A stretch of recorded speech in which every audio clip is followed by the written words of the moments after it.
You are listening to a Dynamic Works Productions podcast. This show is available on iTunes, Stitcher Radio Network, and many, many more podcast services around the world. You can find all our content, music, videos, books, podcasts, and more on our website, www.dynamicworksproductions.com. Have questions, comments, or concerns for us? Head on over to the social tab on www.dynamicworksproductions.com if you'd like to talk to us. Now, on with the show.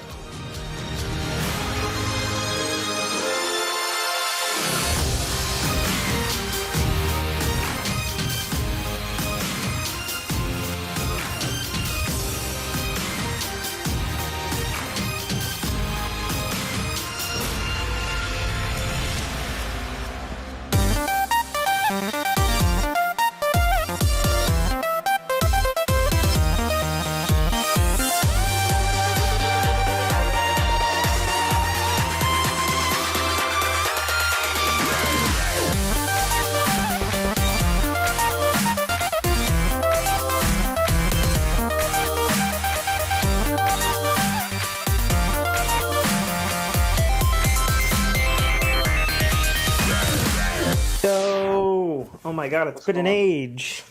I know, man. What's going on? Just a hot day in Riotsville, Washington. Yeah. The other Washington, not yours. Sounds about right. Gosh. Yeah, it's been a while. Yeah. About, 4 years? Oh god, it can't have been that long. Yeah, it's been a while. No. It's been a while. I mean, it's been at least a year for sure. Yeah, I think it's been longer than that. it's definitely been longer than that. Okay. Yeah. Fair. But I think the last time I was on, the last time it was on with me and KB was on, and we were doing. That was out. That was Agents of the Nine. That was before Fork in Your Ear. We've had you on since then. Huh. For sure. I mean, it's definitely been a while. I'm thinking it's definitely been at least a year and a half, at least. Yeah. Yeah, that's minimum. Yeah, minimum for sure. Oh man, ridiculous. Well, you've been busy. Very busy. I always ask, you've been busy, man. I've been moving and grooving, man. It's been a lot going on, man, and so. Yeah, here we are. Yeah? Here we are. How's your, you said you took the week off or your vacation week or something? How's that going? It's going good. I actually took 2 weeks off. I go back next Saturday. Yeah, I go back next Saturday. So I got a long way. You got a lot of time to finish Last of Us Part 2. Well, yeah, I know. I heard it's a massive game. I heard it's going to be pretty big. I was hearing 25 to 35 hours. That's what I was hearing. About 95 gigs. Oh gosh. Yeah, so it's been a lot. I just made some space for it because I had AC Odyssey on, and I still had Destiny 2 on, and I took it off. I finally took Destiny off, and so because I was going to install the Division 2. Okay. But then after I guess all the updates and the DLC, that's like 106 gigs. I was like, oh no way. That's ridiculous. No way. Yeah. So I'm like, I'm not doing this. I don't think download. I guess we're just rolling right into it. We're not even gonna cut. We're just rolling into it. Sounds good. Yeah, let's do it. I mean, gosh, I don't think the downloads, even with Microsoft Smart Delivery, on Xbox, I don't think they're going to get any better in the next generation at all. Because art asset sizes, those 4K resolutions on everything, they're not going to get smaller. They just can't. Yeah, you give and take. It ultimately is going to come down to people's broadband. That's where. Well, that's true too. I believe that's the ultimate factor, because a lot of people are just, especially in the heartland of the United States, the Oklahomas, the Kansas, Nebraska, they don't really have good internet, Well, I and mean, listen to Fort family member Burning Wing on the Discord. He's he's definitely a tech enthusiast. He works in aerospace, right. and he doesn't have great internet at all. Yeah, in yeah, in comparison to you or me or even Mike or any of that stuff. yeah, and it's gonna be rough, which is why I kind of commemorate Sony for what they did for releasing two SKUs because people in those states or people in that area they can't afford to get the digital version. It'll take them 3 days just to download the next Call of Duty. The way Call of Duty is going. And Sure. so that until we get to a point where everyone has 30 gig up and down, like nobody. What are you sitting at in? Because you're in the heart of Washington D.C., right? Yeah, I'm at 15. You're at 15 gigabits, like small, small BPS, large G. Yeah. Yeah, that's not good. And that's about. I mean, it's not good. It's not the greatest, but it's not bad either. Sure. Like I could get through. What I guess it takes like 2 hours. Like for when I reinstalled the Last of Us, Yeah. that was about what. I think I gotta it's go back and see. I think it's about 70 gigs because I just I too started replaying it on Sunday Yeah. because I found out that my girlfriend, when she played Last of Us, she played back in the PS3 days, but her dad sold the PS3 just shortly after the school bus or the school area there in The Last of Us after you get in the battery, and I was like, oh shit. So, I mean, she's seen the end on YouTube and stuff because it's, it's been a bit. She got about maybe a third in. That's about a third in. That's still pretty early. Yeah, I was actually just playing it before I texted you because she's going to work right now, and so yeah, I've been playing it through so that she can at least see it because I told her straight up, I was like, it's like the time you're spending with me on this weekend is going to be cuddled up on the couch while I'm playing Last of Us 2. I'm just letting you know. I'm letting you know. And she's like, that's fine. I'm not going anywhere. We're not doing anything. Yeah. Unless you want to watch me play as Joel or Ellie. Or Ellie. Do you think we'll actually get to play as Joel again? No. I mean, I even replaying this, and I've forgotten because the last time I replayed this was about 5 years ago. Yeah, last time I replayed it was when the remaster came out, which was summer 2014. Yeah. It wasn't too far after the PS4 release, but I had picked it up. I saw it yesterday actually, and I had totally forgot that after. I mean, this is spoilers for for anyone who hasn't played it by now. The game's been out for a decade. Almost yeah. It's been out a decade. I didn't know after Joel's daughter dies, the game takes place 20 years after. You'd forgot about that? That was a huge part. I forgot about that. Wow. And so I'm looking at it. I'm like, okay, we're playing as Joel. He's got to be at least 50. Well, maybe late 40s. Here's my thought. So the opening scene takes place. He's in Texas, right? So Texas laws a little different. You can marry young down there, and I'm thinking Joel, straight out of high school, probably had a kid. So he's probably like 23, 24 maybe. But that still puts him like 45, 48. Right. You know? It was about what, 11 when she died? It was like maybe 10. Gosh, I mean, I don't know. Maybe. Let's say roughly he was 25. Yeah. At oldest 25. So that makes him 45 by the time he had met Ellie. Well, Ellie was 14. Yeah. And so now when The Last of Us 2, Ellie is about roughly what? Well, it's a 4-year. It's a 4-year jump in Last of Us 2. So she's an adult. Yeah. Yeah. So Joe got to be at least 50 at this point. Like, there's no way. Oh yeah, for sure. I don't think he's playing this Joe. Yeah, if there's not an old man bone joke in The Last of Us Part 2, I'll be very disappointed. Yeah, man. I'm excited. I'm ecstatic for it. The game. Looks like it's been getting raving reviews. I was listening to Yeah. was it? It was Giant Beast Cast, Okay. and I forgot who reviewed it. He gave it. He said it's better than the first. I said, wow. Well, I mean, here's my thing. Having like I had amazing memories of the PS3 versions. I had amazing memories of when I replayed it when the remastered version came out, and I'm replaying it now. And obviously, Uncharted 4 has come out, and I think the things that show its age on, because we gotta remember we're talking about a fucking PS3 game, for crying out loud, really, that came out at the end of literally the tail end of the PlayStation 3 generation. And now The Last of Us Part 2 is also coming out at the tail end of the PS4 generation, which is crazy. The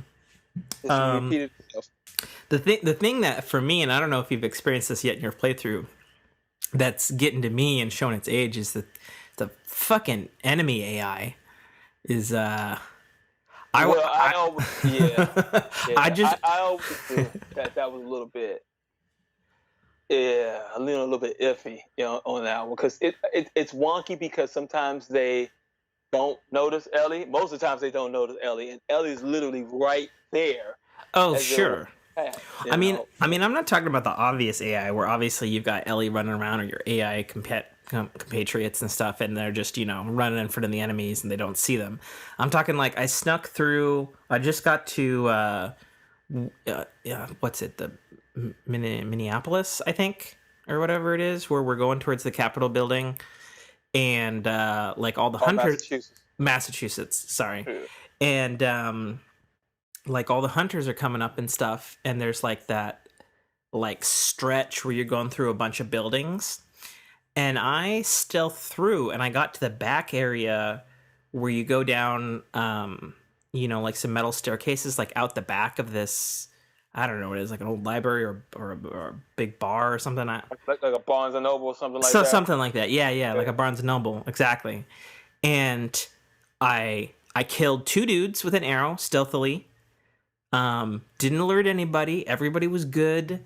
Like, and I come down the stairs, and I'm being extra cautious because I'm like, there's like a fuck ton of dudes in there. Like, I don't want to take them on because I want to save my ammo, And I'm coming down the stairs, and I'm doing the, I don't know what you call it, the sound vision mode, sound of sight mode. I forget what they call it. You hear footsteps through the walls and stuff. Yeah. And I see literally everyone in the fucking building start running towards me like I've triggered an alarm or something. And I'm like, what the fuck? And I'm crouched underneath the staircase. All of them run down the staircase. They stop at the end of the staircase. Right. They don't say anything. They don't have any alert sounds. They're just there. And then I kind of sneak to the left, and there's like 10 dudes in this staircase. Like, I'm going to die if they see me. And I sneak away, and I'm like, what the fuck, AI? You're scaring the shit out of me. Yeah. Another game that's bad at that, too, and it kind of annoyed me. Sure. Was Shadow of the Tomb Raider. That AI is exactly I never got around to playing it, which which sucks because I love that series. There were parts and points in that game where just even if you just so happen to, I don't know, like I will be hiding in the bushes, and for whatever reason they see a toe or something out of the bushes, and then it's like, oh, we know you are there, and you are there in that exact spot, and we know exactly where to come and get you. And it's like, what? Really? Like there was sometimes I'll stealth around, I'll knock a person out, and I'll try to get away or try to create a diversion, and some AI that just sees the body and knows exactly where I ran off to, even though they wasn't there when I ran off. And it's like, this is like, I could understand if I made a poor judgment and left the body there. But it's like, Dude, come on. I mean, that's like, did you ever play the first Splinter Cell game? I played the demo. I didn't really get into Splinter Cell until what is the second one, Pandora Tomorrow? Yeah, Pandora Or the Tomorrow. second one? Mm-hmm. Yeah. Yeah, because I remember the AI was wonktastic in the first couple of Splinter Cells because they didn't really nail the stealth formula until 3, in my opinion. But I remember I would like hide the bodies in the dark, and a dude would like come up. It's like pitch black, and it's like he sees the body, and I was like, no, there's no way you saw that. Yeah. Get out of here. Yeah, it's crazy because years later, even from that point to now, there's still points and times where you can just kind of cheese Assassin's Creed, and even though both of those are Ubisoft games, because sometimes the AI is just stupid in the Assassin's Creed, like you can literally be right next to him in the bushes, and he's like, "Oh, where'd they go?" Oh yeah, you talking about Assassin's Creed 3? The bush AI is the worst. Yeah. Ugh. It was garbage. Odyssey isn't that bad, but I haven't played Origins and I haven't played Odyssey. I've heard good things though. I haven't played Origins. That's the only one I've missed. Odyssey is pretty good. It is huge. It is humongous. It is a humongous game. Like it is obnoxiously huge. How big that game is. I mean, even though it's huge, like it's a good huge though, right? It is, because obviously you can fast travel to certain islands because it's ancient Greece, so everything is separated by islands, and they just double down on the ship mechanics, and I get it, and people love. That's the one thing they loved about 3, which is why they love Black Flag, and they're just doubling down on that pretty much every Assassin's Creed since Black Flag, other than Syndicate, and I'm just not a fan of that. That was actually the one thing I didn't like. Was the ship mechanics. I mean, did they mess up the ship mechanics, or is it the same one from 4? It's the exact same one. You can upgrade the ship. It's more so closer to, I guess, Black Flag, where you can upgrade your ship, upgrade the hull, upgrade the weapons. They sing the shanty songs like they did in Black Flag. I mean, but I will say that some of the songs that they sing are pretty epic. They are really, really good. So I do like that. You know, they try to capture we're on the high seas feel, you know, which I'm assuming Valhalla is going to have too, because we're dealing with Vikings. So sure, and they're going to have, I think they said most of the England landmass, because obviously this was the Norms invasion time period, which honestly is really cool in my opinion, for a setting for an Assassin's Creed. Because like that's, you know, Norms and the Saxons, and you know that's basically I mean, I guess from a writing perspective, from my own perspective, like, you know, all my textbooks and stuff on writing is like that's where fucking language got solidified, you know? Right. Like that's pretty cool actually. And I give kudos to Ubisoft. They usually find nice time periods and set pieces for Assassin's Creed to tell a story. True, but they still can't give us fucking feudal Japan. Yeah, except for a side scroller that's not very good. I didn't ever even play that. Is that the mobile one? No. They got a trilogy of them. It goes all the way back to 360 and PS3 era, man. Yeah, see, I never played those. I mean, they're not bad, but it's not what you want. Right. You know what I mean? Right. It's you know, just but plain they simple. usually pick good timepieces, and I mean, obviously Valhalla, dealing with Norse mythology. That's no surprise. Norse mythology right now is the flavor of the week. Every game, it does seem that way, right? Every game, but yeah, it's kind of been done across the board between God of War and now Assassin's Creed, and you know, Destiny with that's true. The Forges, you know, and as of late, Thor has been looked at as one of the most popular characters in the MCU after Ragnarok, and so Norse mythology is the trend right now. Everyone wants to cover, you know, so it's no surprise. There's no surprise. Absolutely. The thing I'm actually looking most forward to on The Last of Us Part 2 is at least from what I could tell from videos and screenshots, and I've been complaining about this since the PS4 launched, is it actually looks like it's going to take place in an accurate Seattle for once. Because I think I've told you before, Infamous Second Son, great, but that ain't Seattle. Fucking no goddamn way is that Seattle. Yeah, see, I don't know. I wouldn't have known because I've never been to Seattle, but once. But I would say if anybody could nail it, it would probably be Ubisoft.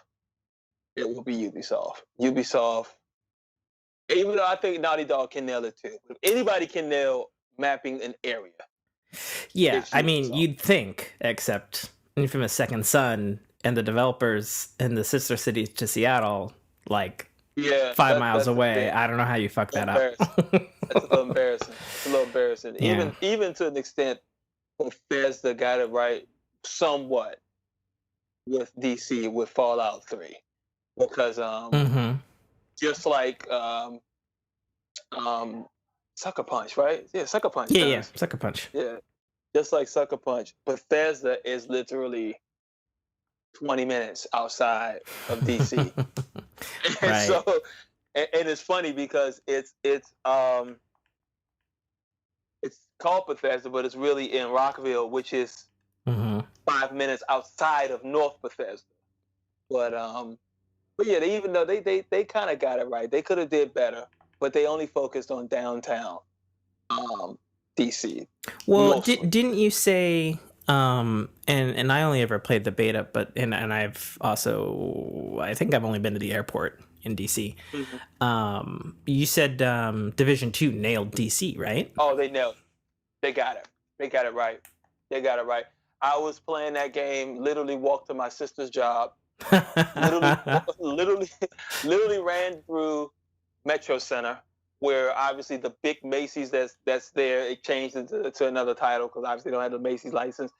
You go past Gallery Place, you see where the Wizards play at, when the Capitals play at. You see the FBI building, you see where the old Spy Museum used to be, because they still when they developed the game, the Spy Museum was where it was, but it's not there anymore. They've moved, so I guess they didn't know at that point. It's whenever they developed it. My old job was the Dark Zone. I think that says something, doesn't it? Yeah, I know. Right in the station is the Dark Zone. Where I'm talking to you in my apartment is a Dark Zone. Okay. So only a couple of times I got to DuPont Circle because I just didn't feel like fighting for my life to get to my own house. But but they nailed it. Even the Metro buses, they nailed it. It was so accurate that when one of the areas you can go into, it's called Old Epic Grill. It's a restaurant. Like the way Ubisoft had it is the got dilapidated. It's destroyed, right? But it's called Old Epic Grill. And when you walk in, I walked in. I went to the right where the bar is.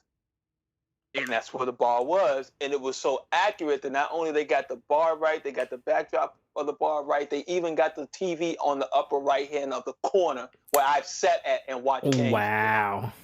I mean, that's dedication. It's real dedication. Yeah, see, that's the kind of stuff I'm really hoping for what we're going to see in the Seattle and The Last of Us. And I'll let you know if they're fucking accurate. Because, I've seen some videos, particularly the kind of the more open area. If you've seen videos or stuff like that, it looks like there's a more open area, and it looks like it takes place in the ruins of the convention center in Seattle. And I'm just like, oh my god, I've been there so many times with PAX and work, and I was like, I'm super stoked because even looking at the horizon of the buildings there, it looks like they got the placement right. So I'm really excited to be although kind of awful timing that we've got a Last of Us 2 launching during an actual pandemic while the Seattle is on fire in real life, being occupied by an armed militia, which is apparently a faction in The Last of Us. So I'm just like, ooh. Like, do you really want to drop this out, Sony? You're talking about being cathartic. That's cathartic. I mean, it'll be interesting. That is for sure. Yeah, I think they're gonna do a good job. I have total faith in Naughty Dog. Yeah, I've never been let down. The only time I ever was actually let down by Naughty Dog was, I thought the first 2 quarters of Uncharted 3 were great, and then the back half was not that great. Boss sucked. Yeah, thank you. Yeah, that boss sucked. Like that was my only gripe. Yeah, with Uncharted games was the end, and even in like the ending bosses on all 3 was like, oh my gosh, are you kidding me? Like, why am I doing this? Mm-hmm. And I dreaded that with 4, but they nailed it. They got it right with 4. Yeah, and that wasn't 4 was great. I love that battle with Wraith at the end, and they you can tell they've learned out of all the years, and I think The Last of Us played a big part. Big part. Well, and think about it this way too. Neil Druckmann, to my knowledge, wasn't an Uncharted director until after The Last of Us, right? Yeah, it was after Amy left. Once Amy. Yeah, because he had to kind of swoop in and right the ship that was Uncharted 4, if I'm not mistaken. Right. Because like he did like a full rewrite, and they threw shit out that they thought they were gonna do but ended up not doing, and that kind of stuff. Right. So, Yeah, it was about halfway done, I want to say. I guess when Amy left. Yeah. Yeah, but yeah, they did it. They pulled it out. I'm interested to see if they do an Uncharted 5 this time. Maybe have the way it ended. Maybe have his daughter take the reins, because I'm not. I think, or I wouldn't be upset if they just didn't make an Uncharted 5 at all. It just left it. Exactly. Yeah, I mean, I wouldn't be upset either, but I mean, I still think that there are plenty, just like the Indiana Jones films, there's plenty of areas to mine to set a game in. I know ones that the fans have been talking about is do one with like a young Sully, and like during his days, like in the like in the 80s or 70s or something like that, have like a young virile Sully with his shenanigans. Is there enough to make a 30-hour game off of that? That sounds more like a Lost Legacy type of game to me, for Sully. Well, did you ever play Golden Abyss? I have not. That's the only one I haven't played. So Golden Abyss is fucking phenomenal. I heard. But it's also like 40 hours long, which is insane if you think about it for an Uncharted game. Like, it is just stupid huge. And it's not fluffy huge either. Like, it is crazy dense, and sure, because it was a PS Vita launch title, it had a bunch of bullshit stuff like touching the back pad, back touchpad, and blowing into the microphone to blow dust off of tablets, and all that kind of shit. The gimmicky stuff. Yeah. Utilize everything. But like, given the fact that it wasn't made by Naughty Dog, like, that game is super good, and I am shocked that it hasn't gotten like some kind of up-res or like just like a straight up remake. Like, it's just really, really good. Like, I'll say this, as far as like a game and a story as a whole, like I said, the first half of Uncharted 3 was really strong. I'd say Golden Abyss is better, hands down. Really? Oh yeah, hands down. Like, just like everything about that game is just, it's such a tightly designed game, and even though we're talking about an old ass system and an old ass game, when really we should be talking about new shit. Right, I know, like the PS5. Yeah, exactly. Yeah, welcome to this podcast where we skirt around talking about the PS5. We don't want to hear this. Like, we don't want to hear this shit. Let me tell you, sir, about Vita Island. Right. But yeah, no, it's just like, man, it's such a good game. And the crazy thing about that game is it's actually at the quality of the PS3 games. Like, without a doubt. Like, it's super good. But anyway, if you got a Vita, you owe it to yourself to play Golden Abyss, for sure. But yeah, maybe we should talk about some new stuff. So, so you've seen the PS5 reveal event. I have. So, what were your highs? What were your lows? What are your predictions? What do you got for me, Damon? My highs were. I'll start with the highs. So I was ecstatic about obviously Miles Morales. That's Spider-Man's favorite comic book character. Anyone who knows me knows I love Spider-Man. Ditto for me. Oh my gosh, it came off. It set a tone for Sony to say that, hey, we're coming out swinging. We already knew we had the game. Pun intended. Yeah, I know, right? They just said, look, this is us. This is what we got. We're showing it out, and that game looked incredible. Just to watch that opening scene where he's fighting Shocker, and the suit is literally deteriorating. Was he fighting Shocker? I don't think it showed Shocker. I think he was fighting some Miles villains, because all the people I saw him fighting in that trailer were not Peter villains. Right. They were Miles villains, which is good, because like Miles is his own dude, and like that's how it should be. And obviously you and I both probably played the shit out of Spider-Man PS4, and like the way they laid the groundwork for Miles being part of that world was just so phenomenal. And I actually like I jumped up out of my couch when they launched that trailer as the first thing you see. The PS, it's just Miles with his fucking Venom shock, and it just fucking breaking his costume. Like, it's you literally see it deteriorating thread by thread, and it's like, wow. Because fucking his Venom shock is fucking crazy powerful. It can tap out the Hulk, for Christ's sake. Right. Right. But yeah, no, I think two things were surprising to me about the Spider-Man Miles Morales thing. One, that they led with that, and then two, when they dropped that holiday 2020, I went, fuck you, Sony, I'm in.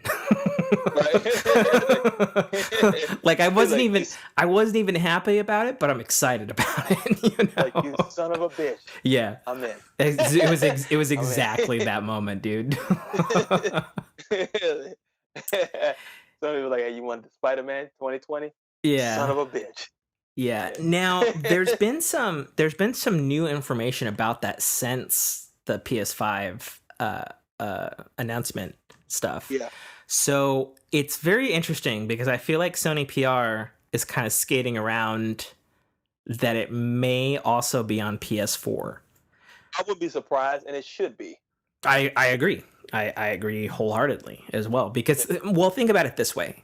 If they're launching a PS5, which we still don't know the price of, right. And they're launching it in, whatever you want to call this economy right now. Right. So Sony, once again, just like PS3, is going to be asking anybody to dig deep in their wallet, and financially, if you're launching a console with two versions, let alone a whole new hardware set, right? It makes sense that PS4, what's its install base now? Like fucking 34 million units, if you count all the different PS4s, probably something like that. Yeah. Oh, it's larger than that. Is it larger than that? Maybe I should Google this number so I don't sound like an idiot. They sold over like 120 million plus PS4s. PS4 total. It's way consoles. I'm looking. At least in the hundreds. PS4. Because maybe PS4 lifetime sales would be better. PS4 lifetime sales. I thought they were going to pass PS2. That's Okay, how close they so according to the very first thing that I googled, VG charts, are. which was posted February 8th, 2020, it's 106.99 million units. Yeah, it's more than that.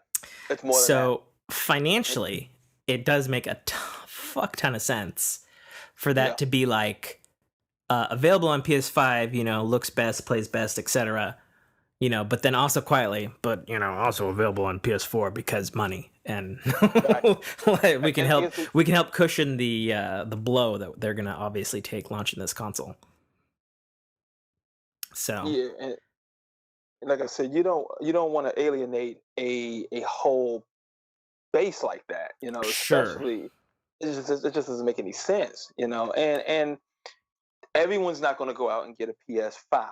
Like I said, with Yeah, this for type of sure. economy, everyone's not going to go out and get one, and so it just makes total sense. I mean, yes, the hardcore enthusiasts, they're the ones that are going to go and grab it day one, day zero, however, but that's a small percentage, and Mm-hmm. so sit back, you look at the numbers, you say, okay, we have our core base.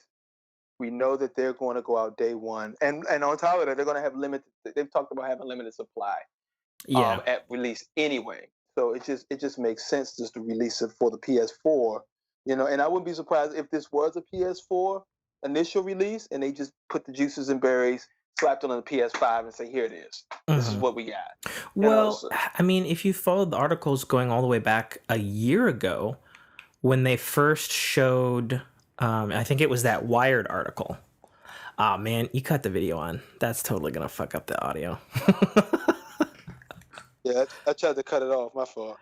uh, let's see. Is it still going? Is it still recording? It looks like it's still recording. But yeah, no, my 2011 laptop can't handle recording the video and the audio at once. Unfortunately. Yeah. It's still rolling. I think we're okay. Okay. I see I got the Skype backup recording too. So if my main recording is fucked, we still got a backup. We're good. But what was I saying? The Wired article where they're showing off that they were gonna have, a custom super fast SSD, and they're showing like zero loading on Spider-Man PS4 Right. running on a PS5. You have to wonder if maybe, you know, like because like the development time also doesn't add up, right? So like Spider-Man PS4 was 2018, right? 2018. And then Right. we had 3 big packs of DLC over the course of a year throughout 2019, right? Right. So even though Insomniac is, crazy Insomniacs and they're a huge studio and they did get Right. bought by Sony now, so they've got, all the support in the world, Right. I think, we're probably getting the same map. We're probably getting I mean, I think Miles is going to play differently. At least I hope so. I hope he Yeah. plays, very differently because he's got his invisibility, he's got his Venom Right. shock, Got different powers. you He's a know. totally different Spider-Man. Exactly. And I think we'll get like a 8 to 10 hour campaign with him. I think we'll get about the size of those 3 DLC packs, a bit bigger Right. than like a Lost Legacy kind of thing, Right. And maybe they might even add DLC on top of that since it's Spider-Man, that 109 million PS4 install base. If Right. again, hypothetically, it also comes to PS4 with like, I don't know, maybe they'll have a sticker, since it's a first party game now. Right. Maybe they'll have a sticker be like, PS4, like PS5 enhanced or something like that. I don't know, because they haven't announced anything that they're doing with that other than all games past July 1st that come out on PS4 have to work with PS5. Right. So, yeah, it'll be interesting.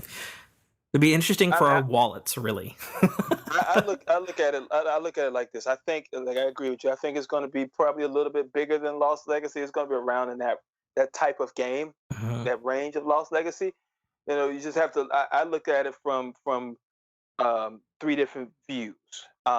And I guess two of the points are just looking down the road. Um, you have Miles Morales, Mm-hmm. which is, I guess you can say, a separate standalone game from Spider-Man. But Mm-hmm. then you also have, during this time, when Insomniac has to get ready to get Ratchet out the door, and Ratchet looks incredible. I mean, it looks incredible. True, Um, but we also got to think about the fact that there are 3 full Insomniac studios. There's Ratchet and Clank's been traditionally handled by the North Carolinian um, Insomniac studio. Spider-Man's being handled by Insomniac New York and Burbank. I want to say Burbank, it's Burbank. California, something like It's that. Burbank. It is Burbank. So you have to But think then, that probably the Ratchet and Clank's been in the works for a while. You know? it has, but then you also have to worry about Spider-Man 2 as well, which is the third. Yeah, because that's got to be coming. It got to be. But here's what I think about that though, is I think Sony's going full in on like a crazy Spider-Man year because with COVID, the third Spider-Man MCU movie got pushed back. We know they're working on Into the Spider-Verse 2. So I'm thinking, 2021, maybe summer of 2022, we'll get MCU Spider-Man movie, proper Spider-Man 2 PS5, and then Into the Spider-Verse 2. You know what I mean? Do you see a point in time where Sony is just doubling down and having Insomniac working on 2 different threads? You have Spider-Man 2, and then you have a Miles Morales proper game 2, like a Miles Morales 2, and they just go down 2 paths at the Well, same time. I've been saying on this for a while. What I personally want from Spider-Man 2, I want a campaign where you can switch back and forth between Peter and Miles. But I also, and I know Insomniac is up to the challenge, I also want co-op. Could you imagine like shredding into like a Kingpin base with Miles and Pete, and like, Pete's like whipping up goons, and like Miles is going in cloaked and taking down dudes, and then like the alarm goes off and you're like tangling with like God, I don't know, Venom or some shit, Right. like, oh, you can't tell me that wouldn't be fucking awesome. That would be, yeah, that would be something to pull off. That'd be something to pull off. You definitely have the tech for it now because Sure. we're in a place where a whole bunch of stuff can be going on in the background and we won't miss a beat. We definitely have that type of processing power now. But Sure. it'll just be interesting to see that. Yeah. I think, yeah, that'll be. I have to see that in front of me because even like how Square is pushing Avengers, and God, I'm still super skeptical about that game. I don't get me wrong, I love Crystal Dynamics. I have faith that the gameplay is going to be good, because they've been solid on that for years. I've been a fan of them all the way back to Gex the Gecko. But I just don't know about this Avengers Destiny Division-y, Borderlands-y, whatever you want to call it. I don't know, man. I think we're at the point where even that type of game has ran its course now. I don't think it has the polish and the allure around it anymore. Like when Destiny first came out, that was something that was different for consoles. But hell, that was 6 years ago. It was 2014. Yeah. And here we are now. It's not really the same. Well, I wouldn't say the same game, but it doesn't really have that magnitude that it once did. I mean, you can just even look at Godfall. Godfall came out. They showed Godfall. Nobody, not even me, was impressed with that. And I think we're just fatigued from it. I think we're tired. I mean, here's what I'll say about Godfall, which they've openly called Sorterlands, which is dumb, but yeah, or slash. I forgot what they call it, slash and loot or something like that. Slash looter, sword looter, sword. Yeah. I don't know, whatever. It's all looter dumb. It's all dumb. Okay. I mean, my thing on Godfall is, which was another PS5 game, though not exclusive to PS5, I might add. Right. On PC?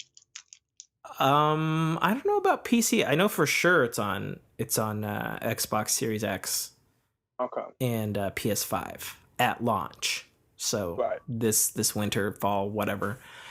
Um, I mean, my thing on it is it's a studio I've never heard of, being backed by Gearbox, and Gearbox has Right. backed some not great Very questionable. things Very like questionable. Duke Nukem Forever, Aliens, Colonial Marines, etc.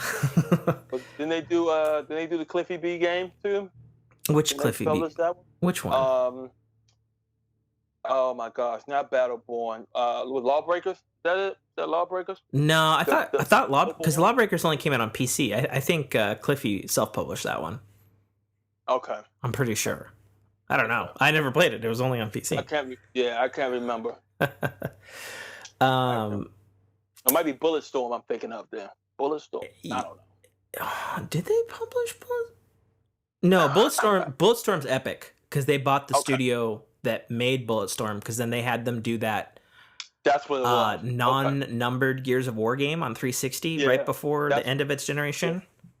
That's what it was. Okay. Yeah, they're part of Epic now, I think. Okay. Because Epic is just eating stuff. I mean, they can. All they gonna do is put Fortnite out. That's it.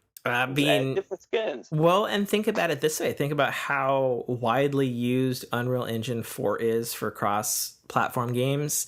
Have you seen the shit on Unreal Engine 5?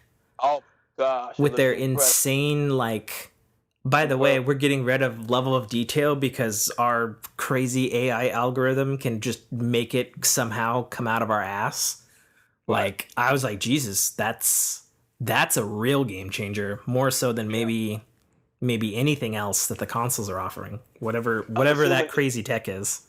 I'm assuming it's supposed to make developing easier or more, I wouldn't say easier, but more proficient and more efficient for the developers. Well, shit, and because I actually subscribed to the Epic Games developer channel, and right after they announced Unreal Engine 5, they announced that they bought this company.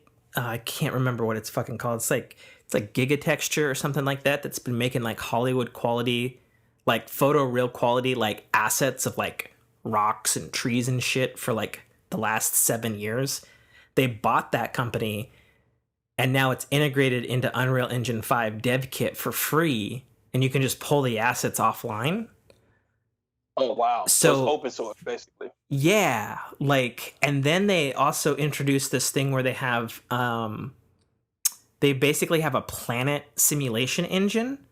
So like they've got some like No Man's Sky shit going on where they showed like a cricket on a leaf, and they like zoom the camera out, and there's like a fucking planet and atmosphere, and it's like realistically with physics going around a sun that you can change the like gravity of and shit. And I was just like, holy fuck.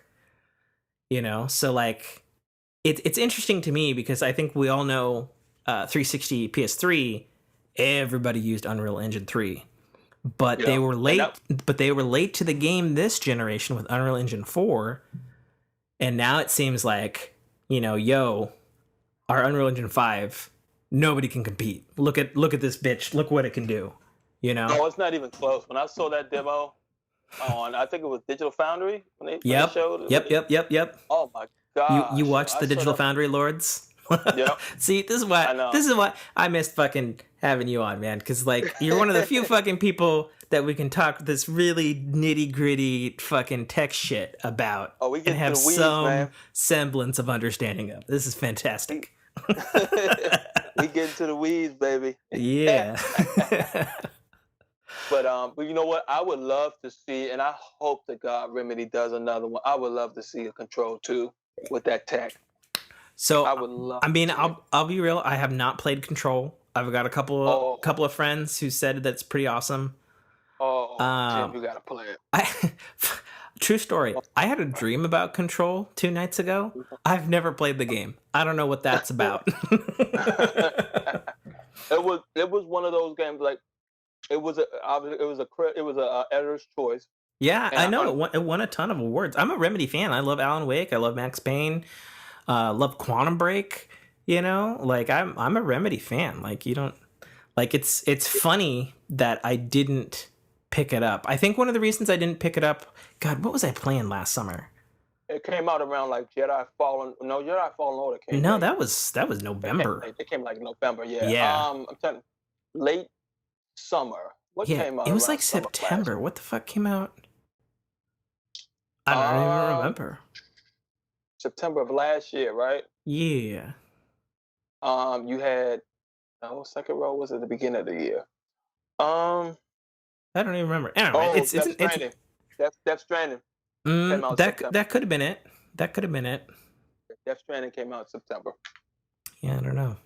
Anyway, Um, it's not important. I'll get Control eventually, especially because I know there's Alan Wake DLC coming. but if you have PlayStation now, it's on PlayStation now. I do not have PlayStation now. Okay. I made my bed with Xbox Games Pass. I have that too. I'm not. I have that too. So I got both. And well, look at you, high roller Damien.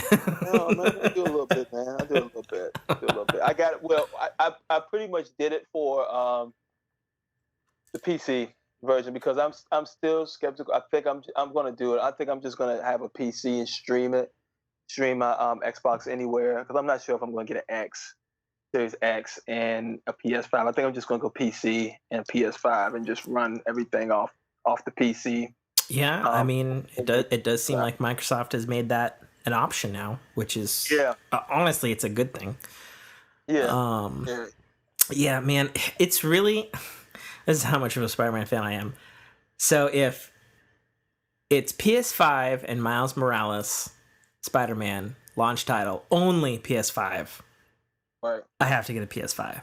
If it's PS4, I'm gonna play it on my Pro and I'm gonna get a Series X.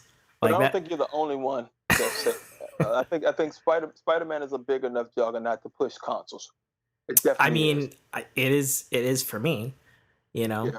Like, cause like I was saying, well, I've been saying most of this year and I know you haven't been on, but I've been saying, you know, like I'm really excited for the actual reveal of Halo Infinite. I hope to God it's just fucking the cat's meow, you know. But like, you know, before PS5's reveal trailer, I was like, you know, I don't see them launching with anything good, you know, because I remember PS4 launch and it was like, okay, we got Resogun, we got a port of Black Flag, you know, and then Resogun was pretty good. I mean, I'm not knocking Resogun.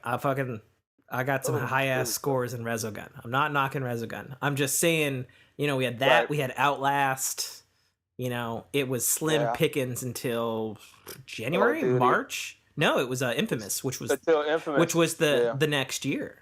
You know, it was like Infamous, 5 months.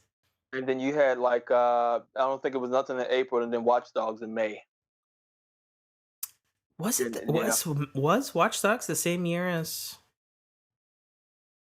You know, wait, was Watch Dogs the same year as Black Flag? Was it a launch title? No, Watch Dogs came out because Black Flag came out in 2013.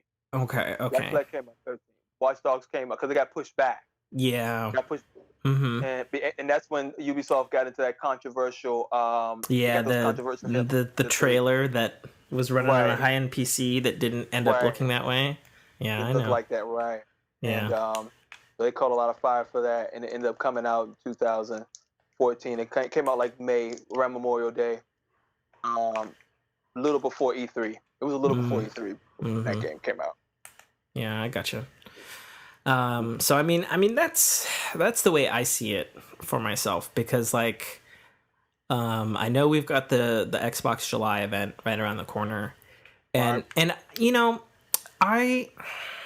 did you see the Xbox Series X third-party game showcase? I missed it. I gotta go back and watch it. You're not missing much. A lot of people was like, you're not missing much.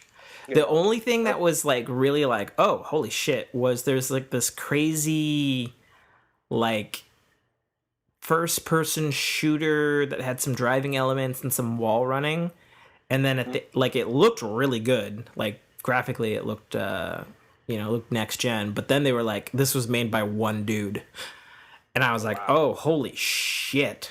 I was like, bravo, that's much more impressive. Yeah, but that's my thing with Microsoft right now, and another reason why I've kind of held back from getting a X Series X is the fact that I gotta see the first parties, man. I gotta see the first parties. Anyone who knows me knows how I feel about 343 and Halo. That they suck at having the Halo title.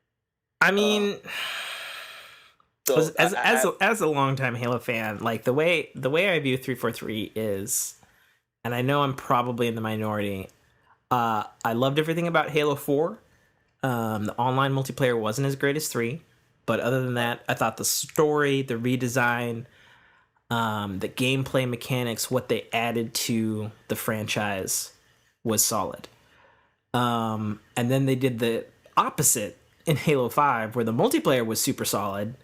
And they just, man, that story was a mess. Oh, horrible. Horrible. I mean, like, I got nothing against, Luke Cage, Agent Locke, and him hunting down. But, we fucking learned this lesson in Metal Gear Solid 2 and Halo 2.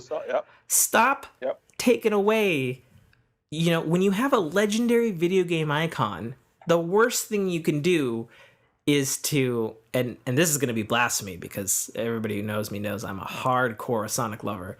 It's playing Sonic and his shitty friends.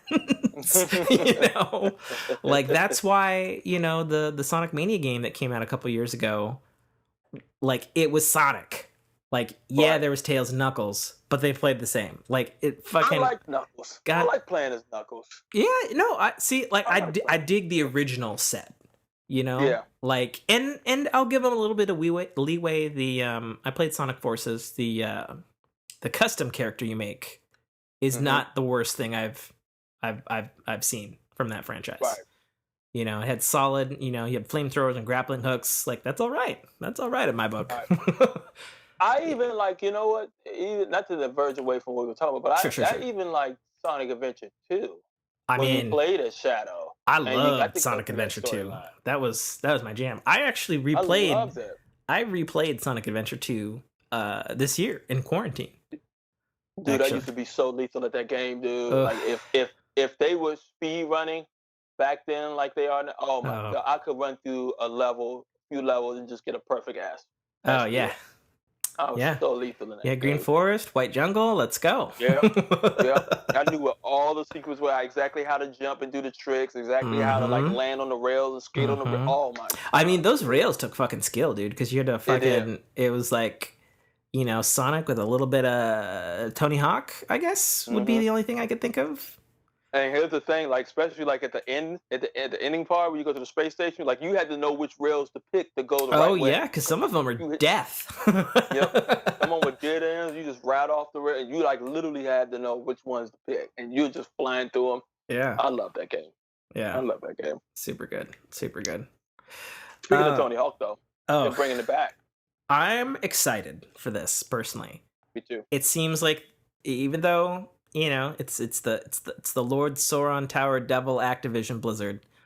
I know. But Treyarch is back, one of the original developers.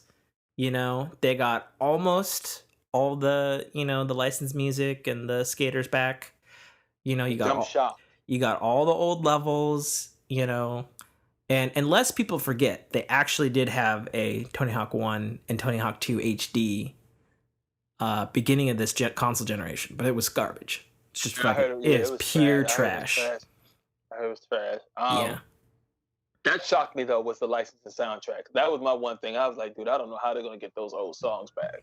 Well, I mean, because Activision's got deep pockets. Let's be honest. Yeah. Like that's what that means. Yeah, basically. Basically, I hope they give it the Resident Evil 2 treatment and just rebuild everything from the ground. I saw like a short trailer. Yeah. Of like the flash panels of how the old and the new looks.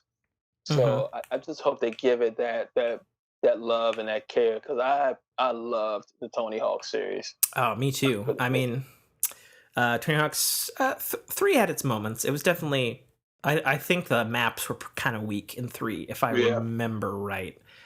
But yeah. I'm stoked to. 2 was the GOAT. I love 2. Uh, And See, the thing though, 2 was amazing on every platform. Like I remember the weird isometric GBA Tony Hawk, and it was oh, even amazing. It was fucking amazing. You I forgot know, all about that. it had like pre-rendered, like CGI'd third person perspective courts, and then it actually had like 3D skaters. You know, What? it was like 16 pixels. Yeah, on the Game Boy Advance. Look up a fucking video. A fucking dare you. I'm I, gonna YouTube it and find like Tony Hawk Game Boy Advance. See it what is comes up. it looks like trash now, obviously. But you know, I tell you what, I was on a cruise ship away from my N64, and that game, solid. 100% solid. All the tricks were there, the moves, like Wow. I could not believe, you know, back then in 2001. Yeah, but at Yeah, that because it point in was a time, it was a launch title, I think. Because yeah, at like I that had point in I had time, that and Castlevania, and yeah, it was great. I like Underground too. I liked Underground. I like Underground, and I played a little bit of Tony Hawk Underground too. But I wouldn't mind another Underground because that was the first one where it felt like an open world, and you can just skate around the neighborhood and you can do all these tricks in certain places. Like even though it was still a map, literally was a map, but it just felt like it was an open world. Mm. And I like Tony Hawk Underground. I didn't play Wasteland. But I mean, I can't remember whether I played Underground or Wasteland. Like they felt like checkbox games. You know, mm, like nothing against the mm, developer because it was a different developer. You know, but it was that kind of like, okay, we got the blueprint and we're trying to follow it, but it just ain't landed. You know. Um, so yeah, but no, fucking Tony Hawk 1+2 remastered September, $40. Unless the reviews tell me it's complete dog shit, I'm all in.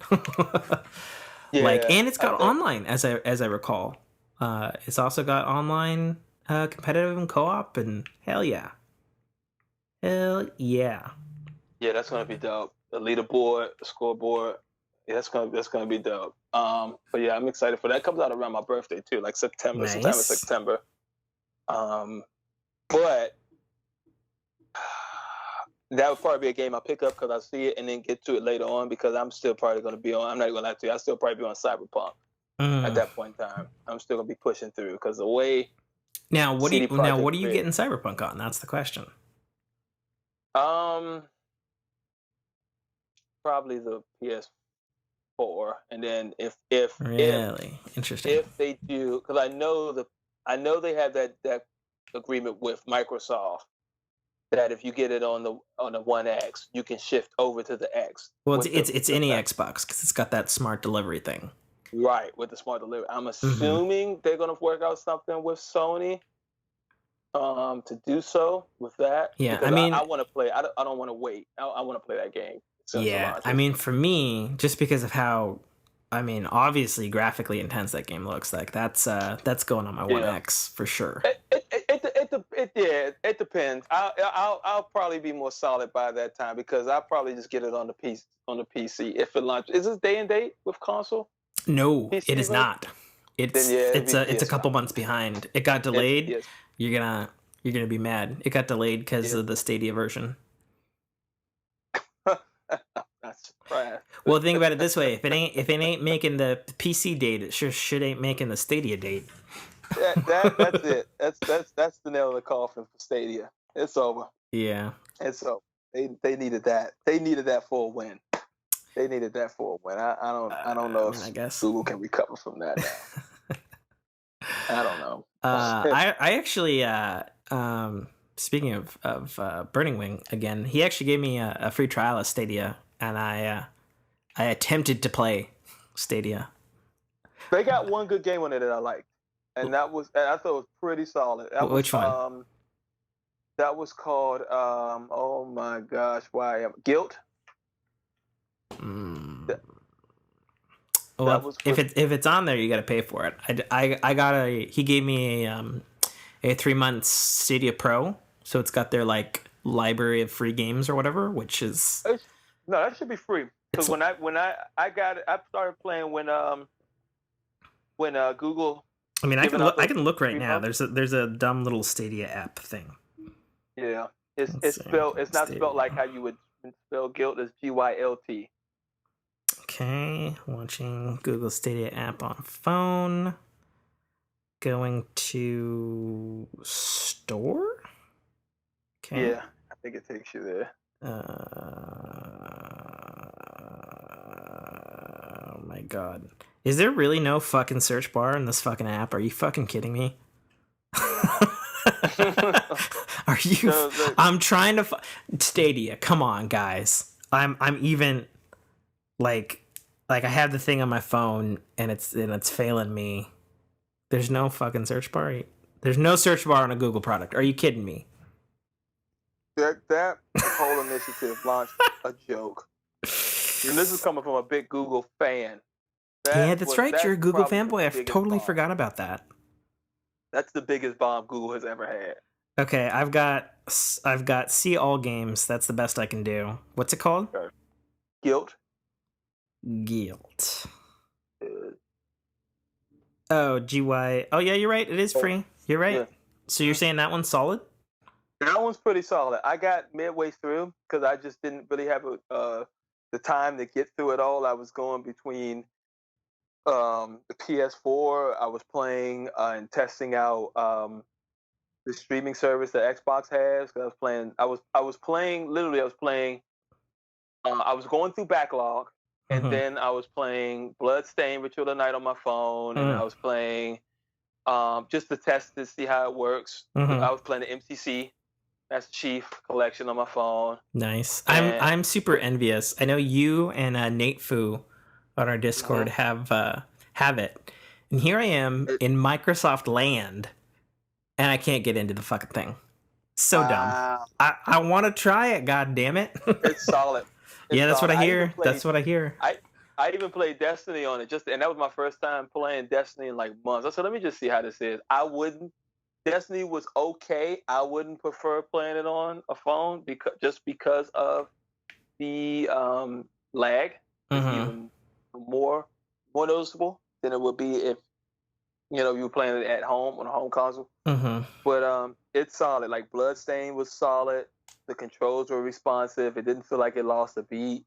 Um, Master Chief was solid. What else did I play on? Oh, I played all of Ori on it. Beat Mm. Ori. I still need to play those games. Yeah, Ori is You rough. keep telling me that those games are amazing. Ori looks gorgeous. It is beautiful. It is the most beautiful, punishing game I have ever played in my entire life. Beautiful and It. punishing. That Oh sounds God. not great. Oh my God. I never wanted to throw my phone Oh really? against the wall as much as my life because it's like it solely relies on timing. It is like platform hardcore times 80. Ugh. It is every jump. So you know how soul wrenching it was on the jump puzzle in Final Fantasy 15 in that temple. I mean, I made it. I made it through too, and I almost like killed myself getting through that hoodie. Honestly, Getting that hoodie. honestly, I fucking loved that fucking ridiculous dungeon. It was Like, yeah, it took yeah. me. I want to say it took me 6 hours. Like, it took me so long. I got drunk during it, and I sobered up by the time I came out of that dungeon. Like, so Ori is that times 10. It okay. is ridiculously hard. It's like if you don't have the time Yeah. to play it, like it's gonna be you're gonna be pulling your hair out. Okay. But it's beautiful, and but yeah, it's you. I hope they open it up to you guys soon on the Apple side. I mean, I don't know. Well, I know it's testing on iOS devices right now because I fucking signed up for it, but I can't fucking seem to get in, even though, like, you know, I got Xboxes. I live Dude, in the state of Microsoft. I What? honestly think it's RNG, bruh. I honestly think it's RNG because Yeah, it's gotta Tim, be. I swear to God, I saw it. I emailed for invitation, and within like a day, I got in. Like literally in a day. I'm like, oh yeah, It's yeah. also possible, you know, if you ask to be invited into it, it might not be working in this state specifically because they're trying to test it everywhere.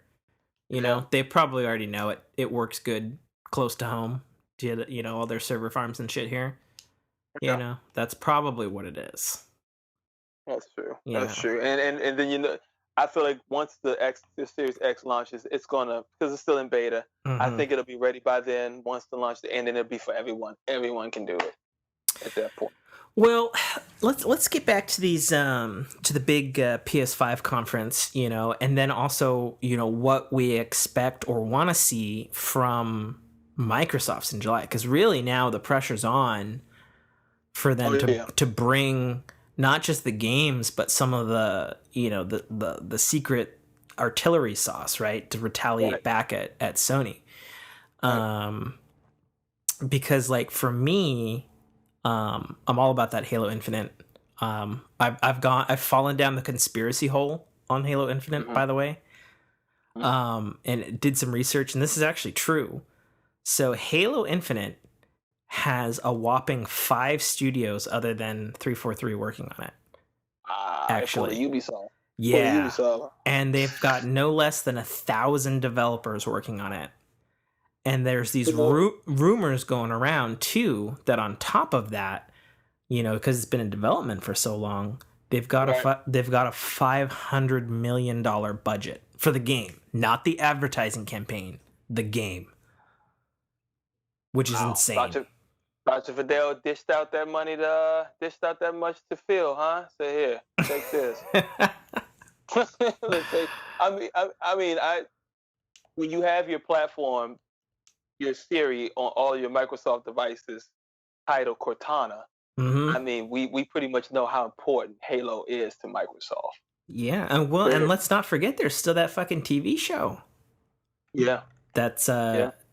I mean, as far as I know, it was actually they had a couple episodes in the can before COVID hit because they were filming someplace weird like fucking like Bucharest or some place cheap in Europe. Yeah. Yeah. Because that was supposed. It wasn't Nightfall because they did the Nightfall. This was a different show. Yeah, this is the one that's going to Like, be on Showtime. Strangely, okay. probably Okay. maybe save the Showtime brand. Mm. Hey, I've never been really big on Showtime shows. Not even Dexter, and everyone loves Dexter. I was like, yeah, I I don't mean, know about that. it was Dexter for me, and then I mean, I liked Shameless. Shameless was all right, Oh yeah, Shameless is my yeah. you Other than know, Shameless, yeah, I you love know. Shameless. But I mean, I don't necessarily consider like, you know, Shameless like, you know, like Westworld or something, Right, you know. right, But right. I am definitely very intrigued about the Halo show that's coming. So my thing with Halo, I guess to take it back to 5, Mm-hmm. was the fact that Uh, that was intertwined within the books, and if you True. really didn't read the books, Yeah, it was total fucking. It's shit on you actually if you read the books. Really, right, because we had all of these book stories on Halo on Chief's Blue Team, and Blue Team just shows up, no fucking introduction, no fucking anything.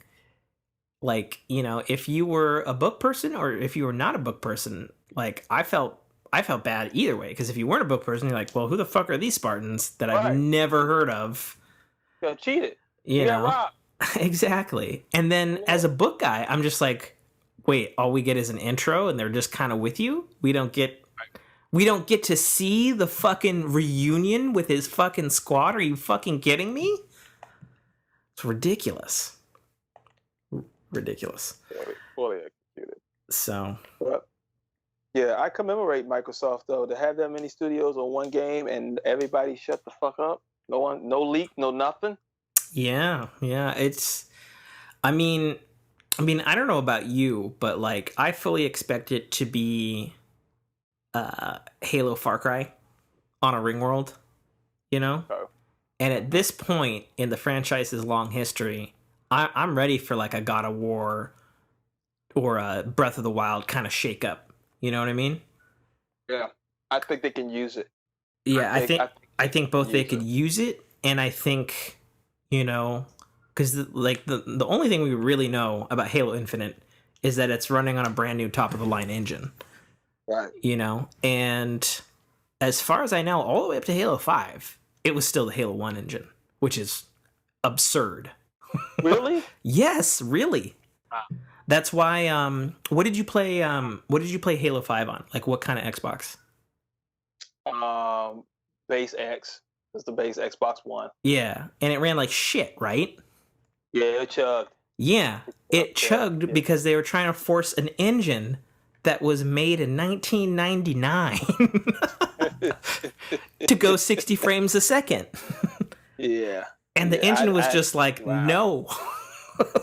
I can't do like what is this? Yeah. What? Like that's why it took them doing they had to do a complete overhaul a year later when the Series X, or not the Series X, the One X launched, you know, and they had HD 4K. That was the only time Halo 5 for me ever ran good, you know, because I had to have a whole another fucking console to run it good. Yeah. You Yeah. know? I mean, it's yeah. Now that you say that, it makes sense because that's the problem the MCC had too. Mm-hmm. That was one of the issues. Yep. It chugged. Some levels just didn't work. Yeah. Some parts of it just Yeah, it and just it took a cuts whole off. 2 years to fix all those games. Oh my gosh, it was a mess. You know, I mean, it's good now. I'll say that it is solid now. Maybe not on solid on PC. I hear there's some problems on PC, but you Yeah, I know, mean, it was strong on the phone when I played it. Through oh the yeah, stream, it was okay, pretty cool, cool, solid. cool, cool, Yeah, cool. it was pretty solid. It was just a little jarring for me because I had to get used to the controls again because I was so used to aiming with it. Because I forget it's no ADS. There weren't no ADS in Halo until like Halo 3. And I'm like, It oh, was Halo 5 actually.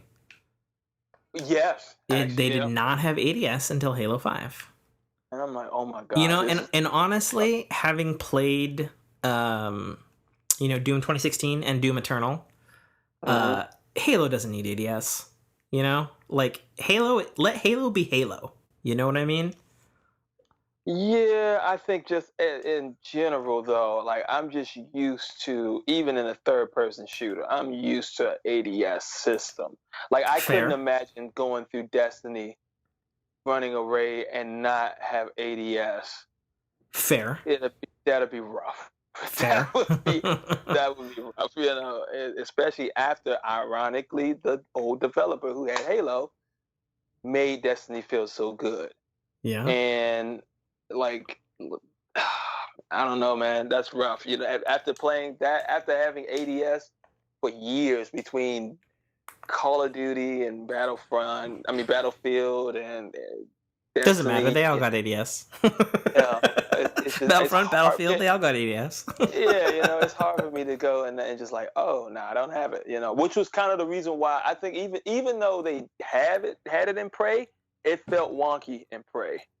Um, but that's a even like but that, to me Bethesda games never was really good at I first person. mean, I know I get flack from this often, but I've said it before. Like, so that's an Arcane game, which is of Right. course owned by Bethesda. And I played the first 5 hours of Prey because they had like a weird trial thing or something Yeah, they did when it came like out. a day, a 24-hour. Yeah, Trial, something like that. Like, and I played 5 hours of Prey. I played it on Xbox, One X. So you know, and I tried to play the original Dishonored, and I think Arcane as a studio, like they've got strong design stuff, but actually making a first person shooter that's fun is not in their vocabulary. And I don't mean that as disrespect to them. I just, I tried Prey, I tried Dishonored, you know, and I know there's Dishonored 2, which I never got a chance to try, but Yeah. I just don't think the mechanics of their first person are good, you know. Yeah. Like I think there's a good game in there, but it's marred by something, you know. I just don't think that even though I want to play, and I'm excited for Deathloop. I want to play that game. That game looks intriguing to me. I wasn't really a big fan of Dishonored just because I never loved the aesthetics of that game, so it never attracted me. But I think You it's didn't love the 1800s London mixed with Half-Life?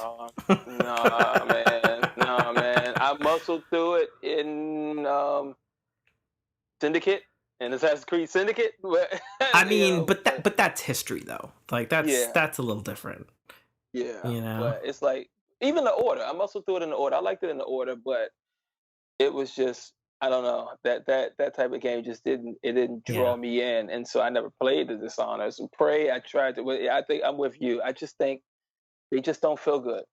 It's Hmm. there for the story is there. Well, and I Everything. heard the well loved. I've not played them. The Wolfenstein games I don't by like how they feel. Machine Games have good shooting, but that I guess they had like a sequel or a co-op sequel or something last summer, Yeah, and it was yeah. made You by play. Arcane, and everybody said it was not good.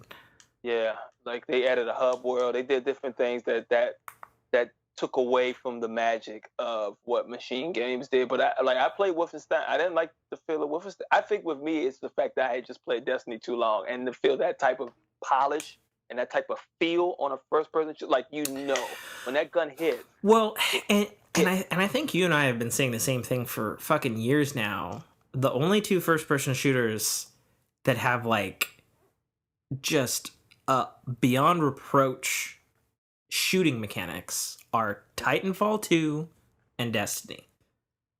Yep. Like the only thing close to that is of course Halo because it's like it's got Right. so many same engine. Right. And it has that DNA of old Bungie, even though it's 343, it still has the DNA of old Bungie. Exactly. With it, you know. But yeah, man, it's and Infinity War always knew how to make a great feeling gun. You know, Yeah. when you're running around, when you run around the Titanfall or Call of Duty, it just felt good. And it's funny because that's what I used to do when I was really playing Destiny 2 hard heavy. I would Hmm. practice on Titanfall 2 because it was 60 frames, it was faster, it was quicker, and so Interesting. I would practice on Titanfall 2 PvP, and then I would come back to play PvP in Destiny, or Destiny 2 at that point, I believe it was. Might be still Destiny. And because it was a faster pace and it allowed me to be more quicker. And it felt the same when I shot a weapon. It felt exactly the same. Hmm. So, I mean, we all know Respawn was Infinity Ward, and that Hmm. talent carried over. Hmm. Hmm. Carried over. Have you played Apex Legends? I mean, it's butter. I played, yeah, yeah. I You played a know, little bit. like I'm not. It was fun for a bit when it first came out, but like I you know I can't play those games for too long before it's like okay, this is I guess this is what excites the world now. Right. And it came out of Taking my nowhere. Titanfall 3 away from me, you bastards. It came out of nowhere. Yeah, I know, right? Yeah. It's, yeah, it's in the Titanfall universe, but it's not quite a Titanfall. Yeah, I heard rumors for the longest time that they were just gonna throw Titans in there. See, I now wouldn't be that would surprised. be cool. Wouldn't be surprised. Yeah, And it add that, and could yeah, happen. that, Could happen. yeah, make that a game mode. But Well, but there's another strangeness that goes back to old engines. That runs on the fucking Valve Source engine. You yeah, I know? did know that. Like that's crazy. I did know that. You Yeah. know? And there's actually a Valve Source 2 now. Now that Half-Life mysteriously came back out of nowhere in 2020. And Which I hear is I, fantastic, by the way. yeah, me too. I can't stomach paying almost $1,000 for a Quest to play that. I I agree. can't. I read an interview with the director of that game when it came out, and they said that PSVR wasn't out of the realm of possibility. So I mean, that's what 10 million. I think that's a 10 million install base. So I think they would definitely stand to make a few bucks. yeah, I mean PSVR, as old as it is the largest commercial success in VR. A lot of people Right. forget that, you know. Right. And speaking of PSVR with its glowing blue and its white and black, I'm looking at it now. It's actually on the floor. I've been playing a lot of Beat Saber in quarantine. I heard Fantastic. that game was pretty good too, though. Incredible. You know, it is it as a fucking old gamer now, like Hmm. it brings me back to the Guitar Hero days. Yeah. But Rock then Band. but then also because it is VR and you're swinging them fucking clown wands around. Hmm. I actually threw my shoulder out. Oh wow. I was Yeah, trying. I was trying to do hard, okay? you they're know. moving too fast. I can't catch up. Oh god, they actually had an update a couple weeks ago where they added 90-degree stages. Oh boy. So, if you're standing up at your couch and you're looking towards your TV, it's that whole wide. It's fucking insane. I don't know how I can't do it. Like it's it's Wow. it's just like you miss two and then you look to your left and there's three at you and you're just like, "Oh my god." Giving yourself whiplash.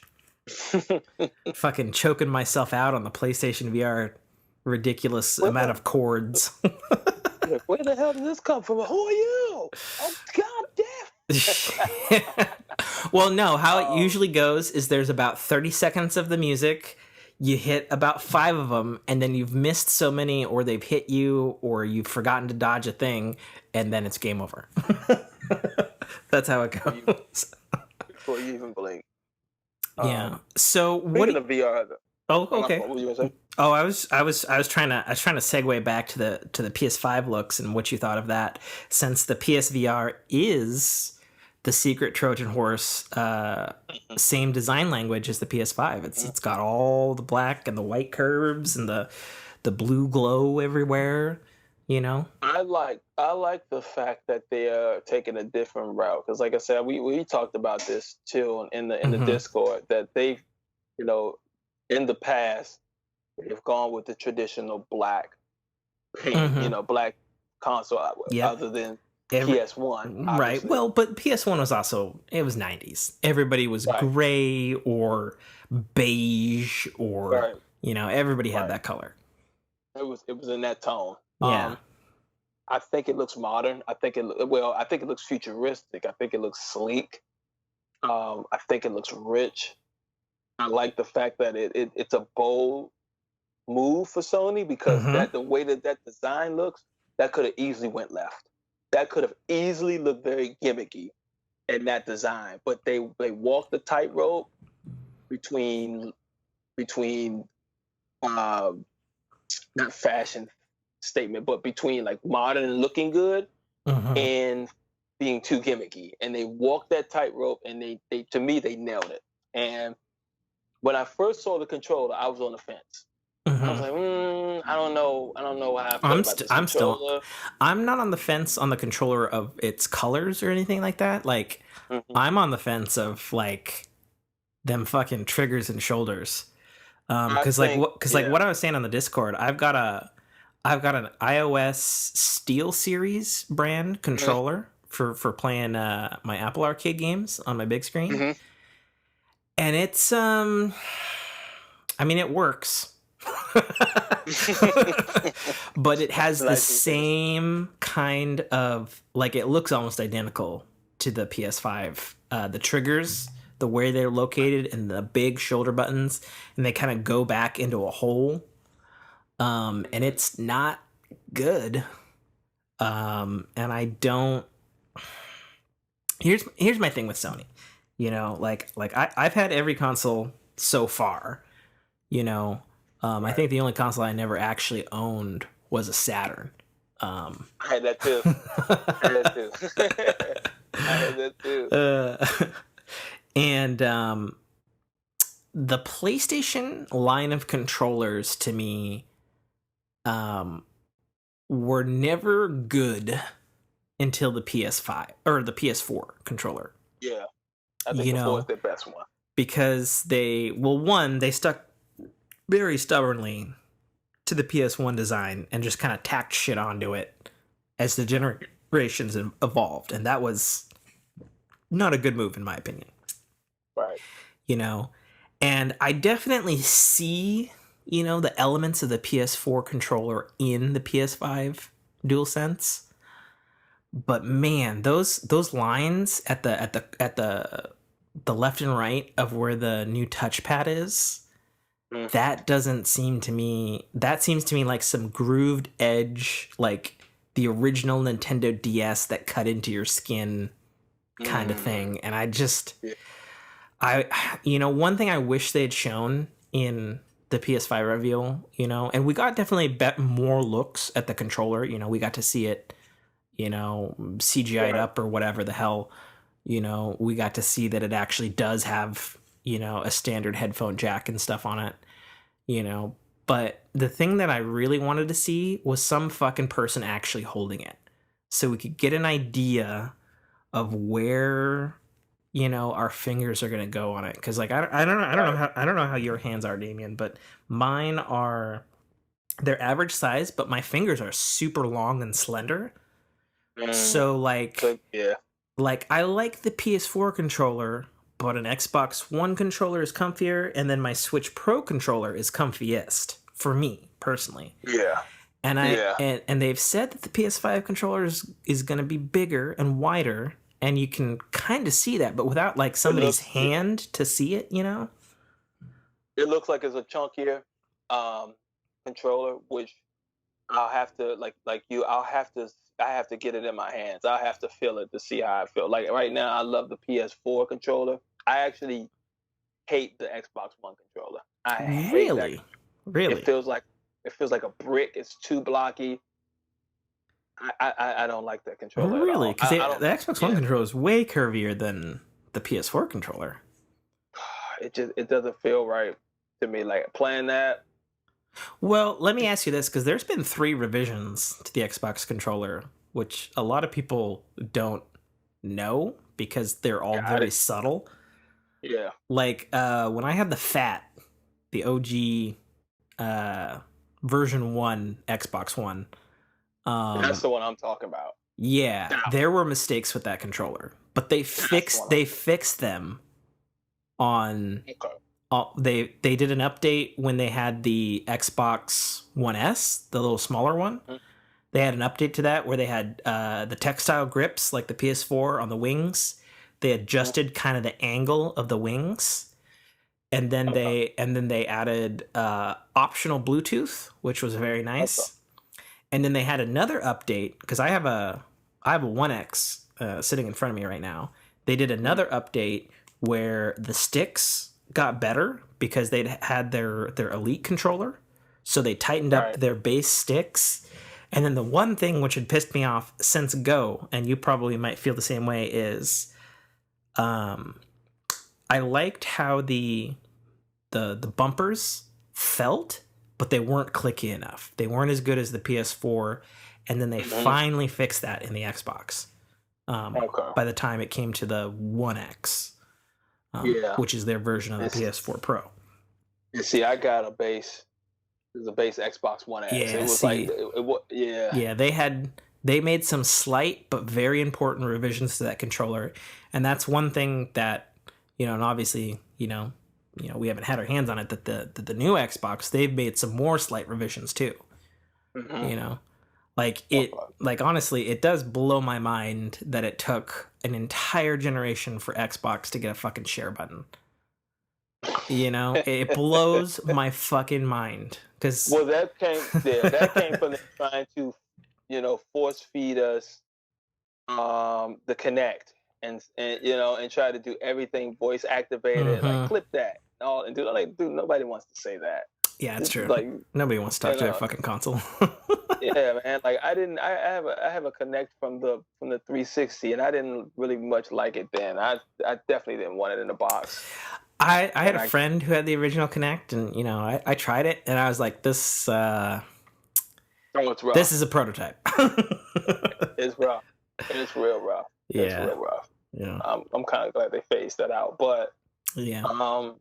yeah, I gotta see. The jury's still out with me on like how that feels. Like I said, until I get the PS5 controller in my hand, like it looks chunkier. Mm-hmm. The buttons are probably what I fear the most because when I saw the controller, it didn't look like the buttons didn't have enough definition like they've had in the past of all the PlayStation controllers. Like when I hit triangle, I can feel the button. It almost looked as if the button was in line with the outer shell of the Really? control. I don't I remember have to that. look at it again. I have to look at it again. It almost looked like it was damn near like a touch screen button, like not a touch screen, but Yeah, yeah, it was so smooth that you almost couldn't feel it if you tapped it. yeah. I'm googling an image right now. I'll try to see what you're talking about. Where the fuck is it? Give me an image. Because I'm not even sure if the buttons are color coded. Like They're I don't not. even. They are not color Yeah. coded. So I'm looking at it now, and I can definitely see them raised. Okay, they are raised. Okay. It looks to me they're raised about the same height. I mean, obviously it's hard to tell because we don't have a fucking hand. We have nothing to compare it to. Right. It looks to me like they're raised about the same height as the PS4s. But the one thing I can tell in this photo is that it's a little more round, like the actual plastic that it's on. It's not that flat circle that the like a PS4 bubble, has. like a Yeah, bubble. yeah, it's a little bubbly, like more like the Xbox, or more like the I'm never gonna stop saying this until PS5 and the new Xbox prove me wrong. Like the greatest controller ever made, the Nintendo Pro controller on the Switch. Ooh. I know a lot of people that love that controller. It is so. Do you have a Switch, Damien? I do not. Oh, I okay. do not. Well, I want to get one though. I think I'm gonna just go get a light because I'm always on the go, and I I just mean, don't yeah, have. that'll do you. Yeah, I Yeah, I might actually held the steal light. They made the controls are actually bigger than the base Switch, even though the screen's smaller. And they added a little more definition to the triggers on the light. Okay. Yeah, a friend brought it over, and I was like, "What is this piece of shit?" And I held it, and I went, "Ooh, ooh, okay, I understand now." Still sucks. It can't actually do the function that it's fucking called, which is the switching. Right. Yeah, but my buddy, I played on his. He has one. I played Odyssey, Mario Odyssey on his, and it felt good. Felt really good. Yeah. Yeah, it felt really good. But I'm probably gonna get a light. I'm gonna get a light. Fair enough. Fair enough. All of the day. But yeah, if you ever find yourself somehow playing on a TV, that Pro controller. I mean, I've actually got one in my hand right now because I was doing some grinding on a JRPG. Is that the one that looks like the GameCube controller? The GameCube Wave controller? Nah. It looks like honestly, it looks more like an Xbox controller than anything, but it does not. I do know what that it one. does Yeah, not feel like an Xbox controller. I know that one. Yeah, it has like the best sticks I have ever felt, even on like an Elite and some people's Scuff controllers. Like the sticks feel so good. And even though the triggers have like it's like an eighth of an inch of travel, they feel so good. Like it, they don't have the long trigger pull like a PS4 or an Xbox or even a 360, but man, like they feel so good in my hand. And then the bumpers feel like a quiet version of the 360 bumpers. That's my favorite. Which is great. And then obviously, nobody can argue this. The D-pad. D-pad is fucking Nintendo trademarked perfection. I'd say, so they are the inventors of the D-pad, so of course they're gonna nail They're that. the fucking inventors of the analog stick too. That's true. Although That's true. that N64 one was wonky as hell. Yeah, that was the prototype one. That was the One. prototype. And then Yeah, Sony was like, "Hey, we can do better than that." they got it a little better, and by the time the GameCube came out, they Yeah, got it a yeah, little yeah, better. yeah, for sure, for sure. Yeah, my favorite controller is the 360. I think that's the greatest controller ever made I of mean, all time. 360 is pretty fucking solid. I'm not gonna lie. Gosh, it just felt right on the hand. It's just perfect. Yeah, it's a good controller. It's a good controller. So, so you like the design of the PS5? I do. Okay. So, how do you feel about it being and this is proven just by eyeball silence, right? Mm-hmm. So if you look at the disc version of the PS5 and you look at, cuz the disc slot size by specification has to be a certain size.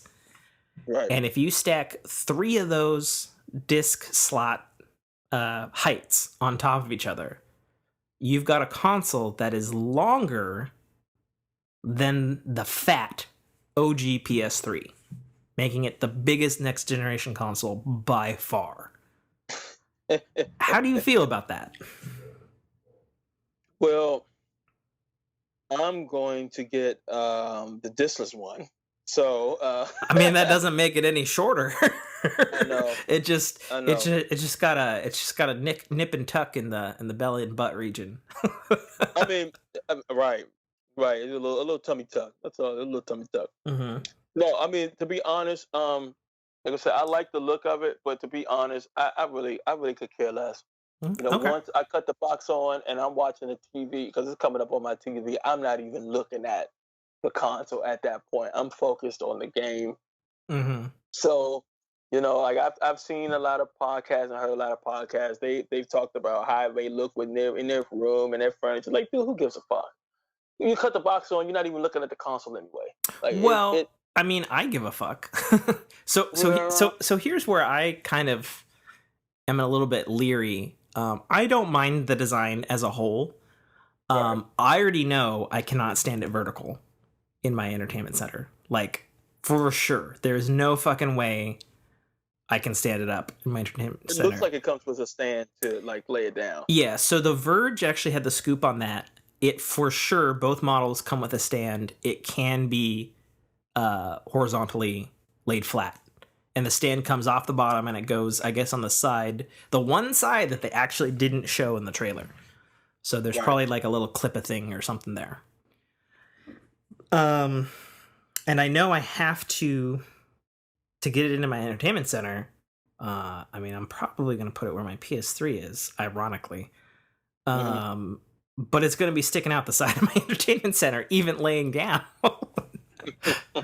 I got one of those. I got one of those like 3 levels of like glass that kind of go back at an angle. The triple layer, yeah. Yeah, I got the triple layer thing, or as I like to call it, because it literally is the Walmart special. But I know those fins are gonna stick out past the leg of my entertainment center, which is ridiculous. I'm looking at it now, and it has this.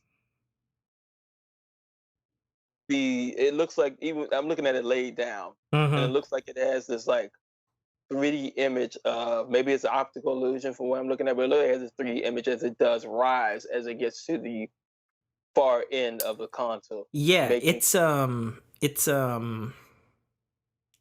wedge shaped, I guess. So it's like a huge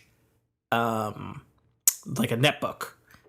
Yeah, like a MacBook Air or a Chromebook. Like a binder. Yeah. Like a binder. Yeah, like a binder.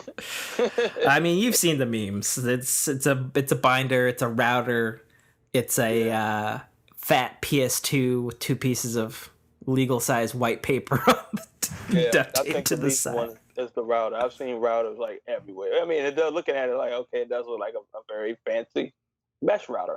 Yeah. Or but, for sure. I don't know. I mean, the thing to me about the design, though, that the video seemed to show to me was that the inside of those fins looked textured to me.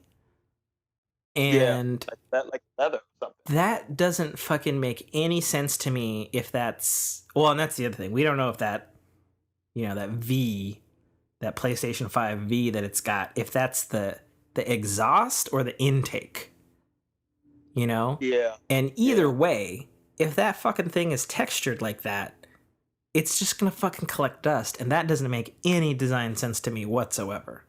No, I think Cerny's a little bit smarter than that. I don't think he would do that. I mean, have you blown your PS4 out lately? The thing is, regardless of the Pro or the regular 4, or even the Slim, that fucker collects dust like crazy. Yeah, I actually dedusted it a few days ago, because what happens is, sometimes when it collects too much dust, it gets within the mechanism of the eject button, and the eject button just keeps popping off and popping on and popping on.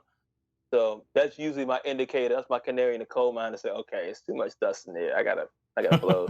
So, cause when it starts, interfering with that button, I'm like, okay, let me cut this off. And well, I mean, my thing, and the whole internet has chimed in on this. The old jet engine noise it makes sometimes, especially if you boot up God of War. God of War. Spider-Man, with a lot of shit's going on. God. Spider-Man, it sounds like a Boeing 747 when that comes on, man. Yeah. Like, meanwhile, right next to my PS4 Pro is my my One X, and I have never heard the fan on that until this year when I played Doom Eternal. Just because Doom has like 50,000 things going on at the same time. Dude, like I physically heard my Xbox One X go, oh shit, a challenge. Like, we got more than one, boys. We got a good one. Dude, I had a full, like, I was in the middle of like fucking just destroying shit in Doom Eternal, and I had my fucking stereo cranked up and shit, and just, the heavy metal blare, the blood flying. I was like mid combat, and my Xbox powered off, and I felt it, and it was the hottest I have ever felt. I can't do this. I'm sorry. Yeah, it had full thermal overload. Like I set it next to a fan, and I was like, holy shit. And I went on Reddit, and I was like, anybody else had this problem? And it turned out in launch week, there was an issue with the PC version and the high-end One X version, where it just a wrong bit of code, and it just like fucking just thermal top tapped out. And somebody was talking about it had fried somebody's video card in a PC tower. Wow. And I was like, holy shit. Got so hot. Yeah, it might have been. Yeah. I mean, I'm glad that it just turned off my Xbox instead of fried it, because that would have made me mad, because that game is fucking amazing. Yeah, I've heard good things of Doom Eternal. But another game, which is the only knock I do have against it, it chugs like hell on Control. It chugs like hell, man. Well, but you have a regular Xbox though, right? No, I play Control on my PS4. Oh yeah, I've heard it's not well optimized on PS4. Ooh, man. Because if you got a base, jeez. Man. Are you still rocking a base PS4? No, I don't. I have a Pro, but yeah, dude, if you have, I still have my base PS4 only because it has PT on it. So they disabled it, right? I know. That's why I'm keeping the PS4. I'm never letting that PS4 go. Well, no, you can't even play it anymore. Oh, really? Really? They issued a fucking update to it. Because they bricked the game? Yeah, they bricked it, dude.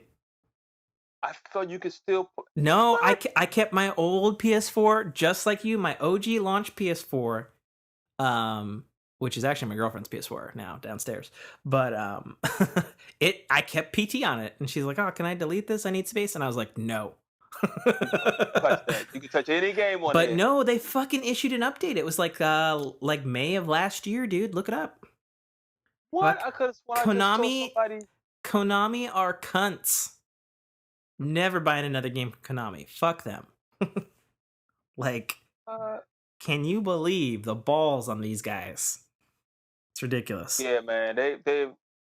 I've it's ever since that what went down with them and Kojima. It's just they have been looked at as like Activision with Mm-hmm. EA with any blood sucking money company with Xfinity times 10 as the worst company Mm. of all time. Yeah, Um, for sure.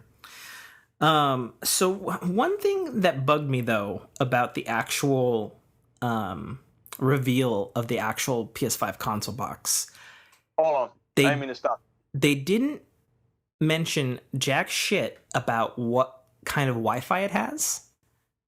I didn't mean to. They, I don't mean to stop you, oh yeah, no worries. but I'm playing PT right now, bro. Really? Yeah, I'm playing PT Okay. right I now, bro. never deleted it. I never deleted it out of spite.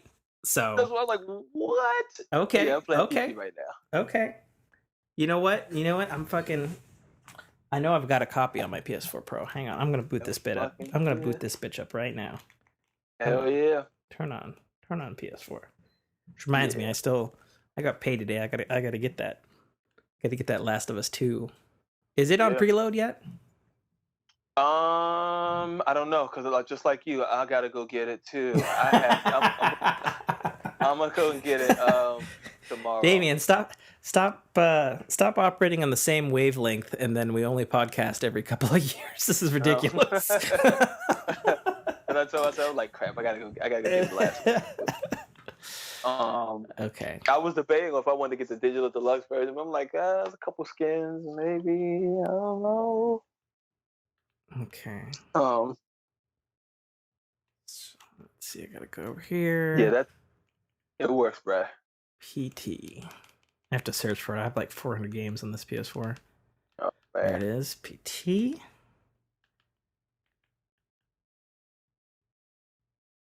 Hell yeah. I'm hitting start. I've got the splash screen. It definitely goes Black into it. screen. The 3 dots loading up. Yeah. 3 dots in the corner. Mm-hmm. And Wake up in the room with the brown bag. You're fucking right. Okay. Yeah. Done live on record. PT. If you still got it on your hard drive, never erase it. Never let it go, buddy. Put on get a couple backup drives, back that shit up. Sell it on eBay. Never let it go. Yeah, because it's actually good too. That's the other thing. Why so many people are pissed about PT, because it's actually really good. I would have, to this day, I haven't seen horror, aggressive horror, psychologically driven horror like that. I mean, did you play Resident Evil 7? I did. So it was good. Here's my thing on that. I played it in VR.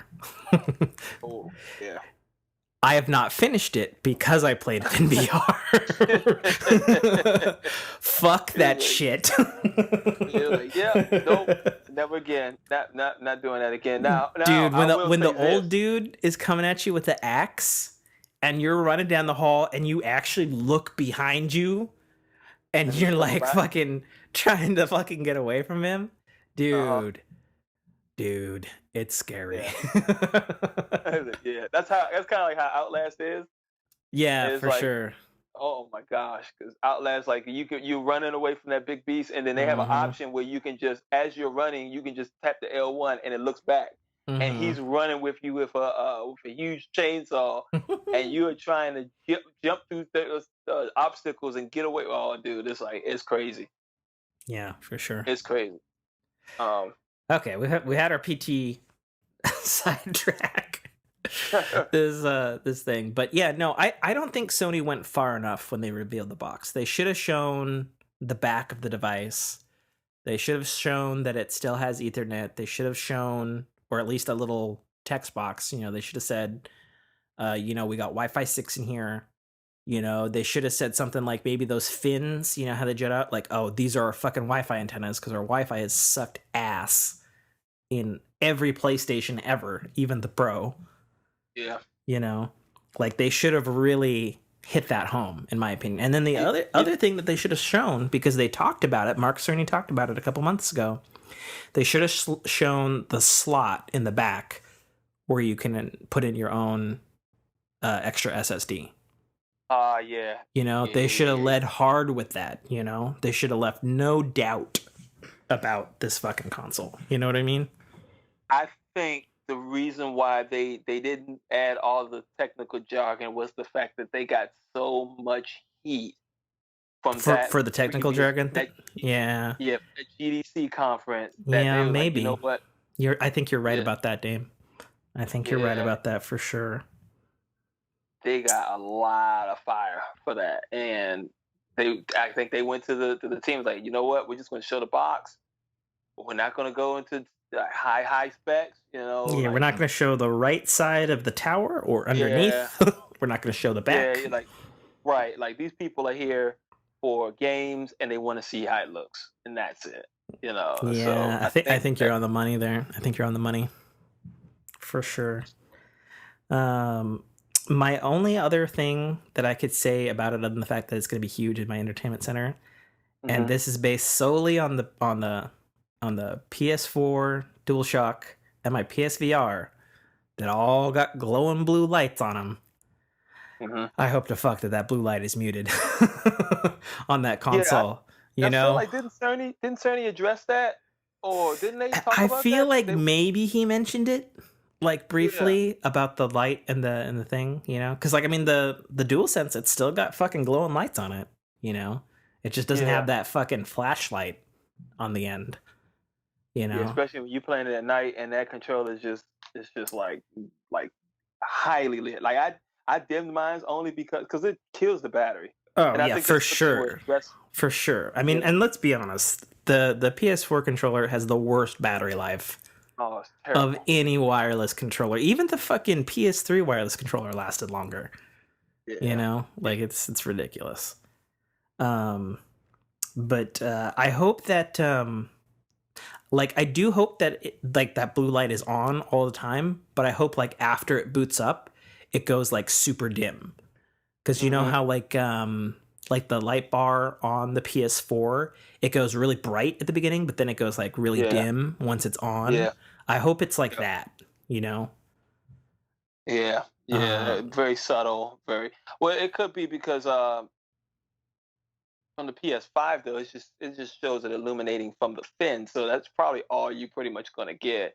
And then I think on the PS4, I'm not sure if they're gonna have that big like the triangle light bulb or whatever that sits in the back. I think it's just gonna be on the accents of the controller, almost like a wh- Tron grid. well, if you look at there's a picture on the PlayStation blog, and it shows that on the left and the right of the touchpad, there's blue glowing lines, and then right above where the speaker grill is, dead center above the PS button, there's like a white, like soft glow, like how it is on Right. the once the PS4 is on. So I think that's what we're getting on the controller, you know. Okay. Okay. So, Yeah. but yeah, I mean, I'm still really skeptical on how that controller is going to feel. I think the sticks are going to be fine. I mean, they look identical to the PS4. I think the D-pad's probably fine, and the face buttons are probably fine. But how are those wings going to feel, and how are those shoulders and triggers going to feel? And then that's the other thing. That's the other thing too. That adaptive trigger. You Right. know, the only thing we could That's it. tell from that video was it looked like maybe there was like 3 quote unquote adaptive levels, you know, because they had that little video and it triggered in like a quarter of an inch, then half an inch, and then fully. You know, like Right. how does that shit work? Nobody has explained that. Is it magnets? Is it some fucking marketing bullshit? Like we don't know, you know?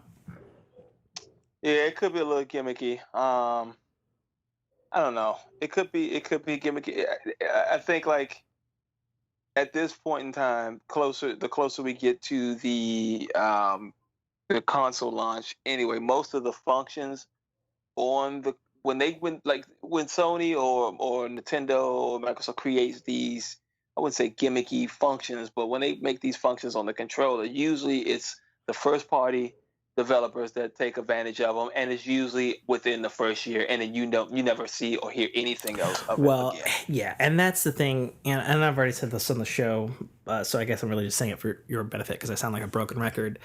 You know, I have no doubt that the quote unquote dual sense, the haptic feedback, it's going to feel exactly like the Nintendo Switch because they have 3D, or as they call it, HD rumble in it. It's going to feel identical to that in my opinion. Because that stuff's already been on the market. It's a part Sony can get to bring the cost down a bit. There's no way they went and invented their own fucking crazy rumble motor. Like, I think that's just insane. So I think that brings its rumble on par with Switch. And then the thing that's interesting moving into the next generation is Xbox didn't change their rumble.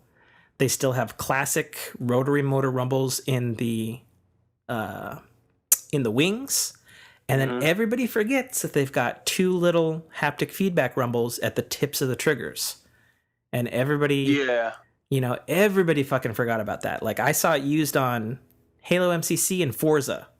That was it. Yeah, I heard Ryan McCaffrey talk about it. It's mostly Forza, where you can just feel the car. Yeah, when you clutch, and particularly like like little bumps, or if your tire's off the road, it feels amazing, actually.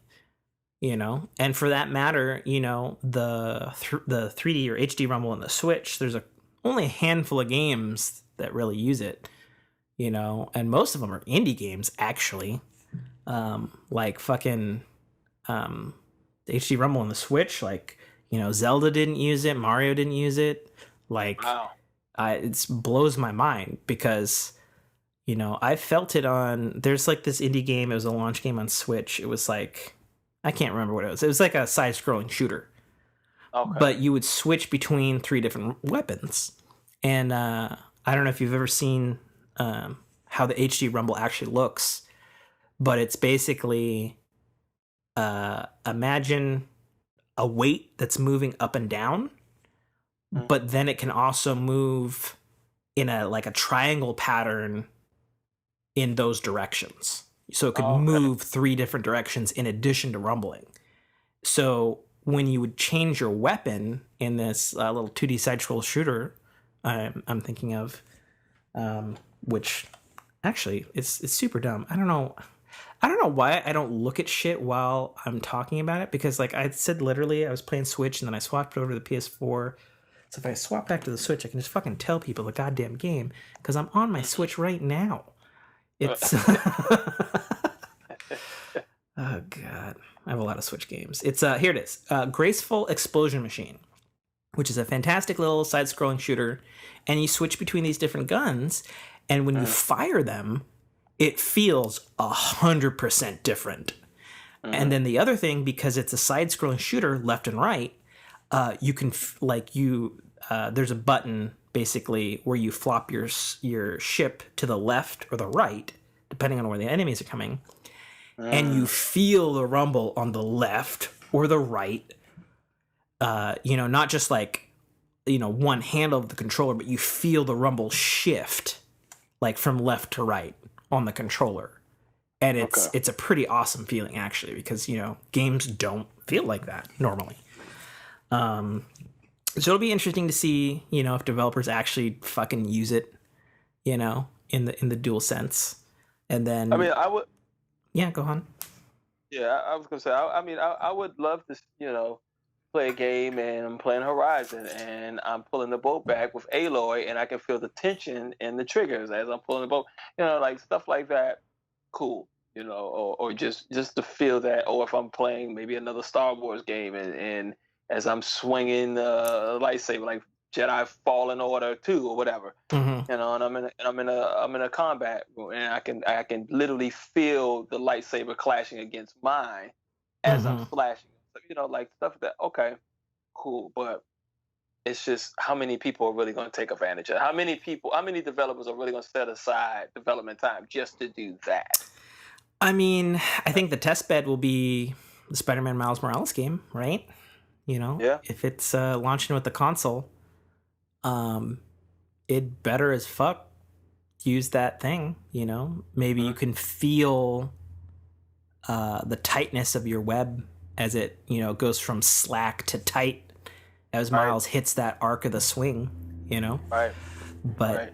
you know, like, I mean, the thing is though, like, again, I've said this already, again, broken record, we know how the Rumble's going to feel, because I bet money that it's not going to feel any different than the Switch Pro controller, or the Switch actually has HD Rumble too, but it's a little weaker because obviously it's smaller, you know. Right. But the, you know, the tension triggers, how do those work, and do they work in a way that somebody who's fucking pissed in a fighting game or a shooting game jams those triggers down, you know, and you don't break something, you know? Right. Like, Sony needs to, like, show us how that works exactly. I mean, the only thing that I can think of that makes any sense is some kind of magnet, you know, like a little mini electromagnet at 3 different positions that holds it there, you know, because an electromagnet, is something that's already in the thing, because that's what the Rumble is. It's a type of electromagnet. And then B, if you press it too much, you're just going to slide back full. So you're not breaking anything because you're just dealing with magnets, you know? Right. But if it's something else, like, I mean, I can't even, I don't know. I'm not a controller engineer. It sounds crazy to me what they're attempting, or if it's just fluff, you know? Yeah, because you have to be able to create that feel in real time. Like if Exactly. let's say if I'm pulling out a sword out of my hielder, and the rumble just shifts from the right to the left side of the controller in real time, like that takes a lot of, I don't know, man, that's a lot of magic under that controller to make that happen in real time. Well, I mean, in terms of a Rumble, I think that kind of stuff is totally achievable, because if they're using the same kind of tech that's in the Switch, which, by the way, is the same kind of Rumble that the HTC Vive has, this 3D Rumble. It's literally the same motor, by the way. I've seen the teardowns. You know, it's a safe assumption that Sony's using the same thing too. So, you know, you drawing your sword from one side of the controller to the other, you know, we'll definitely be able to feel that, but it's whether the developer is going to do it or not, you know, because, like, that's the thing. Because, like, I've heard, gosh, it was in the PS3 to PS4 era, you know. Well, actually, no. Think about the PS3. It launched with no rumble, and there was all that talk, like Resistance and that Dragon game and stuff, and like, yeah, nah, we're not patching it to add rumble. Do you know how much work that is? Right. You know, and those games don't have rumble, to my knowledge. Yeah, so they had the 6-axis, and it was a lighter controller. The fucking Fisher Price toy. Yeah, man, that thing, and it broke so easy. God damn, so it did, easy, man. Yeah, it was terrible. Yeah, it was bad. Yeah, it was not good. It's not good. So what do you think Sony's going to launch this console at? You know, obviously it'll probably have 2 price points, but what do you think is going to be the magic number? So up to this point, $499 has been their magic. That's been their sweet spot number that they've launched with. It worked for the PS4, worked for the Pro, worked for the VR.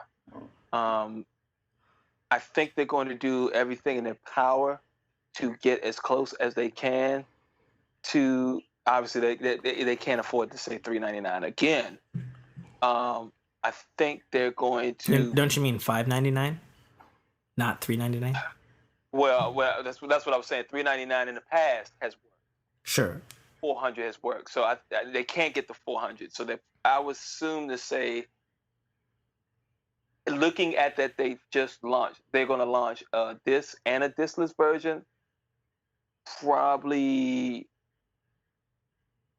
$550 for the disc version, $500. Yeah, I think the same exact thing. And I think it's interesting because I think either console, Sony's going to operate at a loss on it. Am I hearing voices? That was my TV. Oh, Yeah, okay. it was my TV. What you watching? I know. I don't know. It sounded like somebody yelling at a kid down a hall. Yeah. I know. um so I mean, you were saying earlier, it sounds like you watch Digital Foundry videos, yeah? Yeah. And they did a video a week ago where they were pointing out the price of just the part of the 4K Ultra HD Blu-ray drive, and they were saying that the market price cost to manufacture that is $20. Right.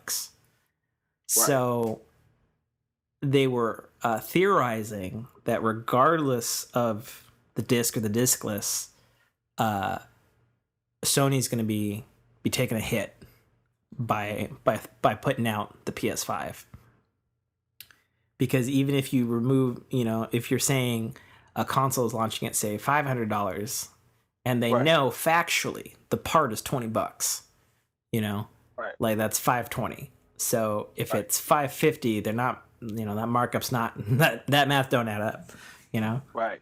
So I think it's gonna be interesting. And I think the other thing, and this is just my own personal hypothesis for why the PS5 is in this wedge shape. I think that Sony hasn't actually created like a brand new, completely custom SSD. I think what they've got, both to bring their own price down, and then also because SSD storage is going to be in short supply,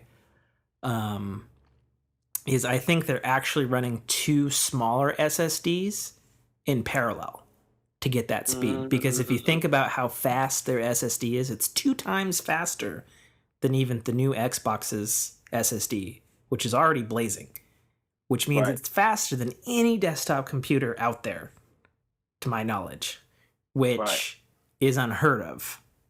And the only time, in my opinion, when you've seen stuff like that happen in tech is, well, slap two together, run them in parallel. Right. It happened with the Intel dual core. It happened with the first set of iPhones. After they tore those out, there's like, oh, there's two chips and they're slapped together on top of each other. And You that's know? basically what the I series are too, with Pentium. With Mm-hmm. the i3, the 5, the 7, and 9. Yeah, they just slap more cores in. That's That's it's it. it's almost like a technological rule of thumb. Right. You know? Right. And yeah, I think it's I think that wedge design is because you've got probably 3 bays. Only you got 2 internal, one that's visible for that third slot out there, and I think that's what they've done. Because one of the things that I saw that was interesting to me on the new Xbox was how they wired their system RAM together. Right. Like if you've seen the pictures, it's the CPU, and then they've got plots of 2 gigs of RAM, and they're all going centrally into the CPU, as opposed to Which is like probably a big fat card. which is probably why the box sits up. Because I'm assuming the vent is at the top. So once that power is generated, it just goes upward. Mm-hmm. Mm-hmm. Yeah. Yeah. Yeah, I think so. Okay. So it'd be interesting, that's for sure. Um. Yeah. I mean, it's all it's both sides have their ways of getting to the promised land, quote unquote. My thing Yeah, is, for sure. my thing, and that was like the big argument with I guess the current generation now to the next gen launch with the quote unquote native 4K and checkerboard 4K. Okay, Mm-hmm. you're gonna have a little trickery to get up to that point, but if it gets Mm-hmm. up to that point, and if I sit it side by side and I can't tell the difference, hey, who cares? I mean, do you have a 4K set? I need to get I have a 1080. I need to get a Okay. 4K television. I told myself I'm gonna get one this year, but I found a couple cheap ones. Okay. But I think I'm gonna go all out though. I'm Okay. gonna go all out. Because last year, when I moved into my current house, Hmm. I got a Costco special. Hmm. I got an LG. It's the end of the year 2018 model. Right. And I got a 65 inch, and it's 4K. And it's the first time I had 4K, even though I've had consoles that could quote unquote do 4K since they came Right. out. Right. And the only thing I can tell between, like, say, looking at Spider-Man checkerboarded 4K PS4 Pro and then Doom Eternal, which is true 4K, Right. um, is it's just a little bit sharper. Like, I don't like the checkerboarding stuff that the PS4 Pro does. Like, it looks fine to me. Like, I can't, Yeah. you know. So, like, Yeah. what you're saying there, like, it's not that big of a difference. You know what actually Right. made a bigger difference? I was actually talking to Brock about this. Is the HDR. Like, Yeah. man, once you've Hmm. seen HDR, like, I know it's one of those things that people talk about, like, like you can't see a video of VR and know what it's like until you put a headset on. Like, you can't see a video until you've seen it in HDR. Like, and the fact that both those consoles had HDR, and like, it's a huge thing, man. Like, you ain't seen Spider-Man till you've seen it in HDR. Like, holy shit. Like, that horizon in New York and the way, like, the light hits the buildings, like, Yeah. it's crazy. It's like you remember, like, the first time you ever saw like a OLED, like, on a Yeah. phone or a laptop, and it was just like, Yeah. Jesus, this is gorgeous. It's just way Yeah. better. My Vita has OLED. Oh Touch yeah, it. OLED Yeah, Vita my Vita. brothers. Yeah, my Vita got OLED. Yeah, I gotta find it somewhere around here. I still got my OLED Vita. It's sitting right next to my PSP, which I pulled out of retirement when I was going. Man, I made the tragic mistake. I sold my PSP. I had two of them. I I had two PSP. I still have two, but my OG, I have the original launch PSP, the old fat boy with the almost handle grips. I had that one. Yeah, I had that one. And then my one of my analog controllers. No, it was not my analog. My I think it was my L1 or my R1 button broke, and Oof. I could click it and it just didn't do anything. So I had Didn't to get come a back. yeah, I had Stayed to get clicked. another one.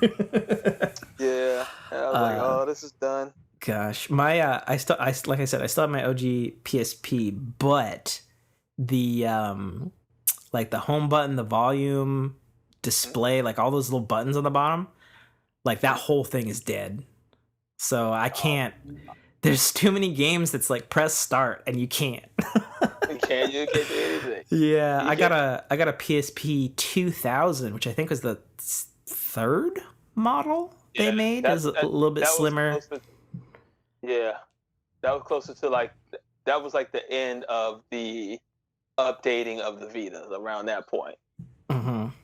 Yeah, because after that point, even to like now, I think they stopped production maybe like with 2018. I think it's been I think they recent, stopped before that. I could have maybe swore it was 17. like 2017. 17. Okay, I think it was yeah. the year the Switch came out, and Sony was just like, "Fuck." Well, they had a chance to do it right. They had They the did. idea. They had the They, fucking streaming. they had it. I use that shit all the time. You know, I played Destiny. I played No Man's Sky on my Vita. I played all kinds of shit. You know.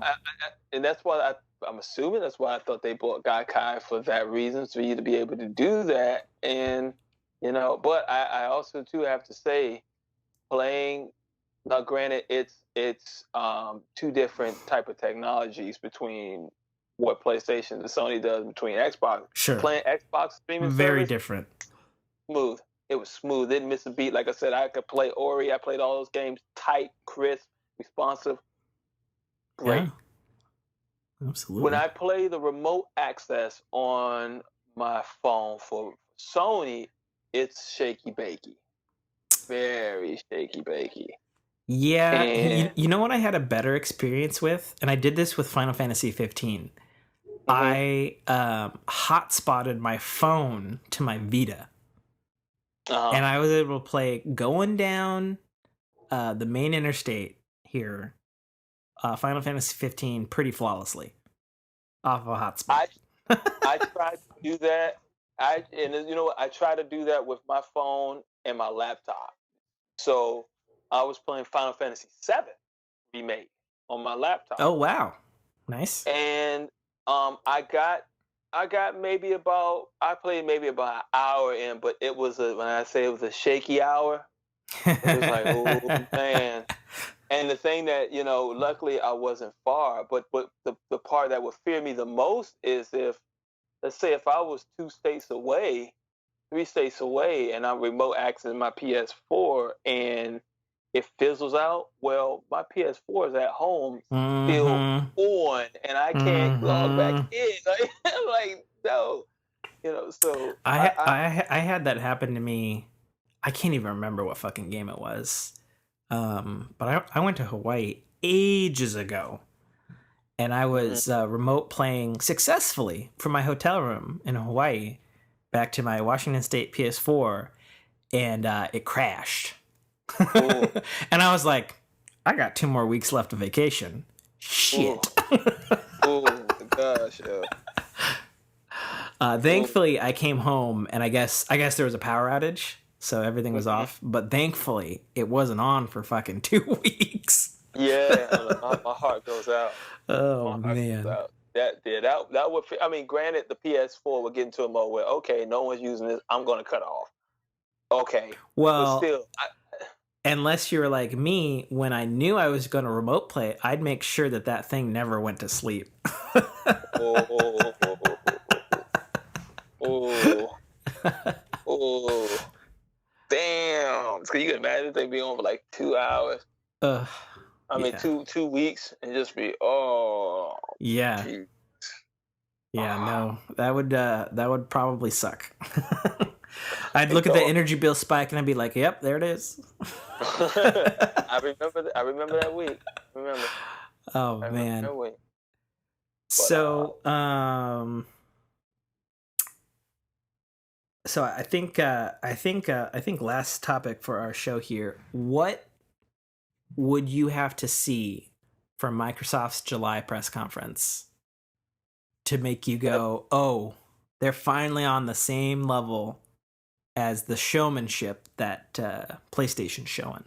it's the games, man. It's the games. They got to show me something from those first parties. They bought what, over 10 first party studios? 15.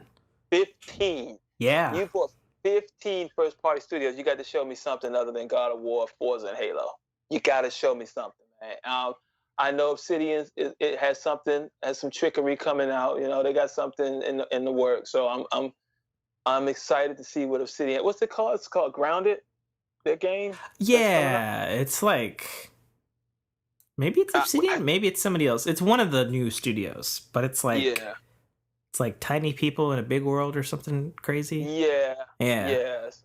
But it's Obsidian, so pretty much what they always put out. I love what they put out. I'm not like I had never really been a big Double Fine person, so Psychonauts Hmm. wouldn't But impress me. Psychonauts isn't exclusive though. It's still coming to PlayStation. Is it really? Yeah, because that was the thing when Microsoft bought all those studios last year. All existing Yeah, contracts they uh had to fizzle out. were Yeah, had to be completed. That's which is why why. that's why Outer Worlds, which was Obsidian, has come out Right, on Switch and PlayStation. right, right, So same goes for right. Double Fine. Right. I think Ninja Theory got something with because I did play the first Hellblade. So That's actually I haven't played it it, yet, but I am a Ninja really good. Theory fan. I loved Enslaved. I even loved their Devil May Cry remake, and hell, way What's back that? on the PS3, I even loved what was it, Heavenly Sword? Heavenly Sword. Yep. Yeah, Sword. Yep. yeah, I love Ninja Theory. They're good, dude. Yeah, they are. I like their DMC too. I like their DMC remake. It had a nice modern feel, nice Yeah, twist to it. It fit. It didn't work. yeah. I Um, know fans disagree on that though. yeah, like Very hardcore fans are like, hardcore. They're like, no, hard. you're dumb. and they're gonna be like, nah, dude. But it's funny because one of my buddies, um, he's a big Devil May Cry fan. He's a big fan. And he liked that remake. He loved that. Actually, loved that remake. That Ninja Theory did. But I'm trying to think what else. What else they got? They got Obsidian. They got Ninja Theory. They got Black Tusk. Coalition. They got 343. They got who else did they Hang on, I'm looking. Compulsion. Compulsion was one of them, right? And I never played We Happy Few, but it looked very much intriguing. It gave me BioShock vibes, so I just got to see it from them. I got to see it from them. They bought In Exile, Obsidian, a new Santa Monica studio called The Initiative. So you could probably imagine that's all ex Naughty Dog, Sony Santa Monica.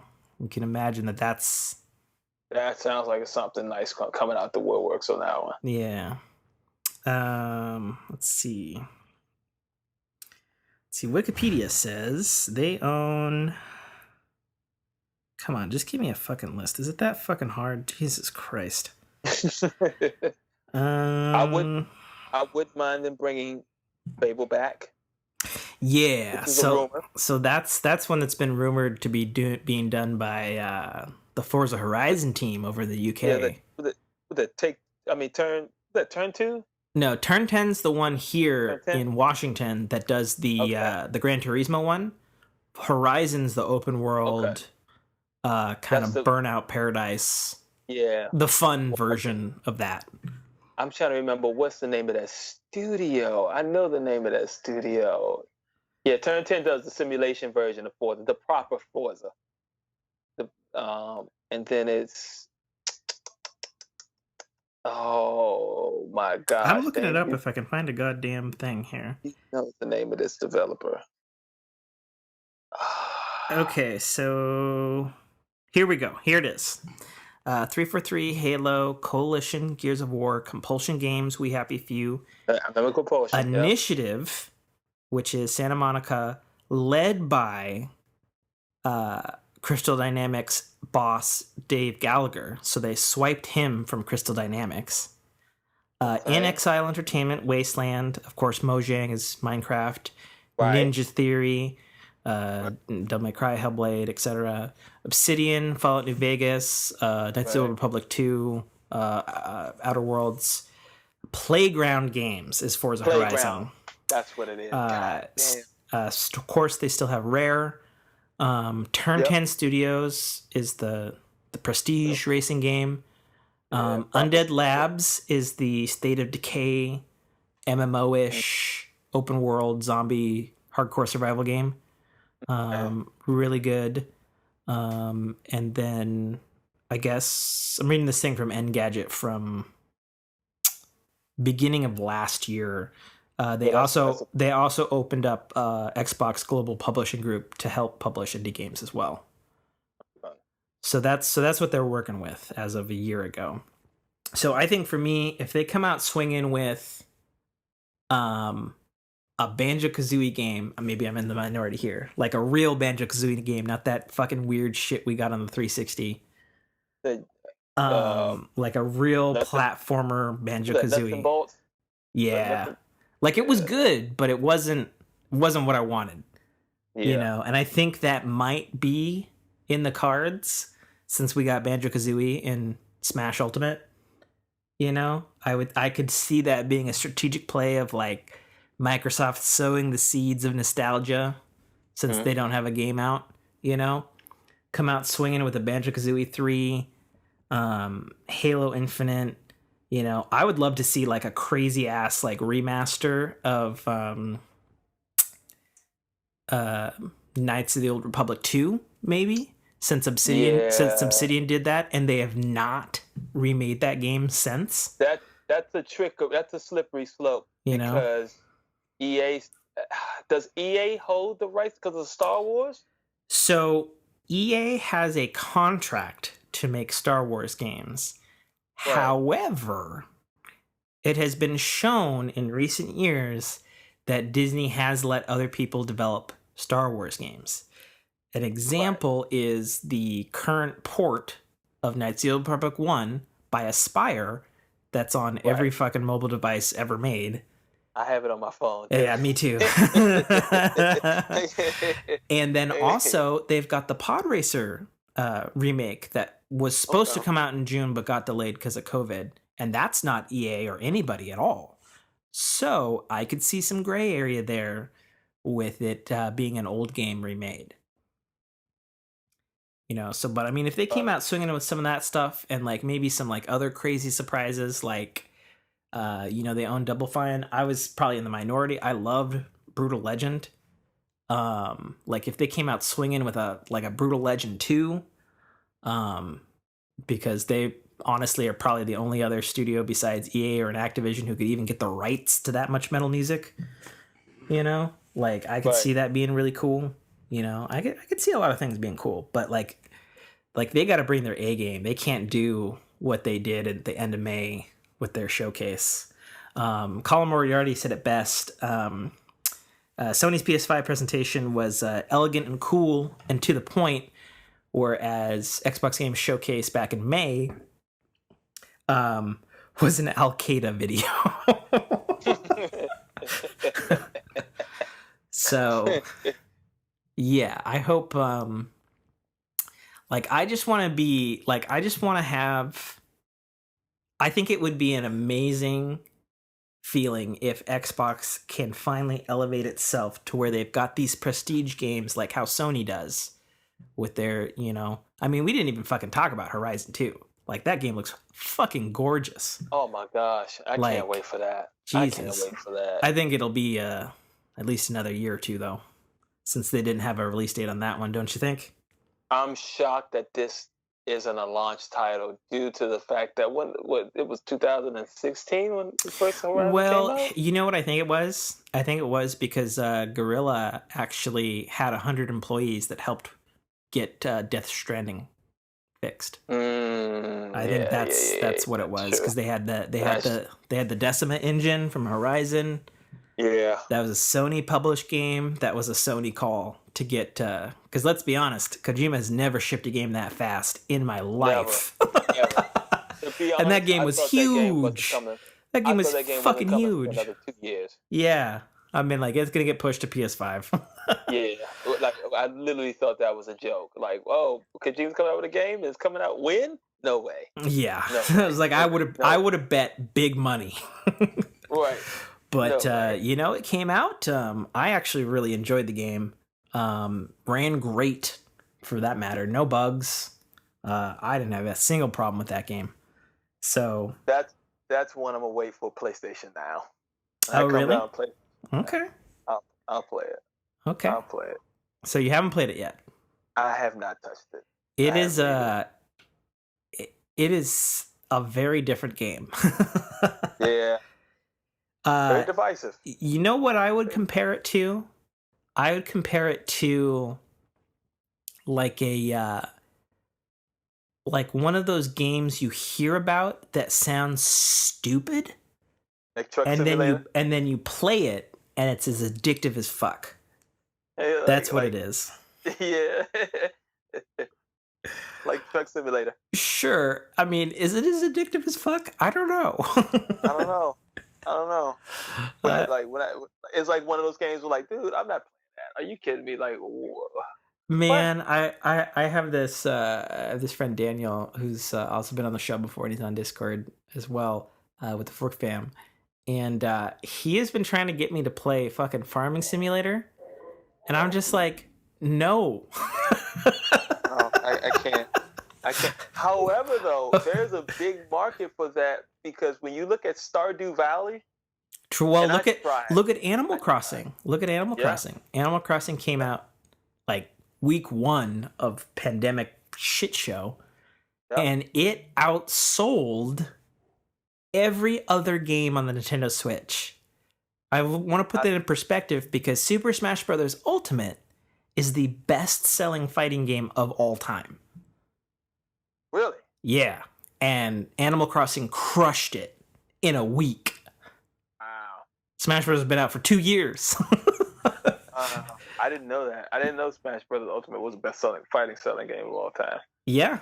Yeah, it is the best-selling fighting game of all time. I think Mortal Kombat's second now, and then Street Fighter's in third.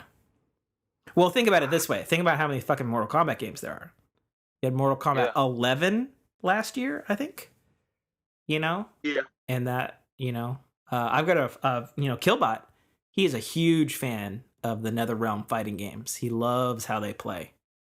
So they always felt good, and I just like how and Ed Boon knows what he has. He always known he had something that was bloody, gory, obnoxious, and fun. Well, I mean, the Injustice games aren't bloody, Yeah, but they're a good fighting game. That one's different because people so many size. Yeah. people look at DC Comics as like they're not Marvel. You're not going to get that blood and gore and darkness. The darkest you're going to get is Batman. That's as far as they're going to go. You're not going to. I mean, yes and no. I would say the exception to that would be, Arkham Knight. Arkham Knight was rated M, and it was bloody as fuck. That's the darkest you're gonna go. Yeah. You're gonna, and I wish Batman was a Marvel character. He doesn't belong. He truly doesn't.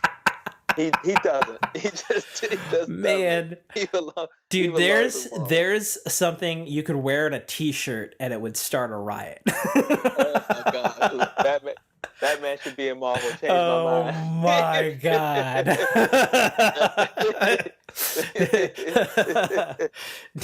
Damien, Batman should be a Marvel character. Wreckinize. Change my mind. And then that'll be it. I just walk to a festival with that shirt on. Oh shit! I mean, that's podcast peak. I don't think we can get better than that.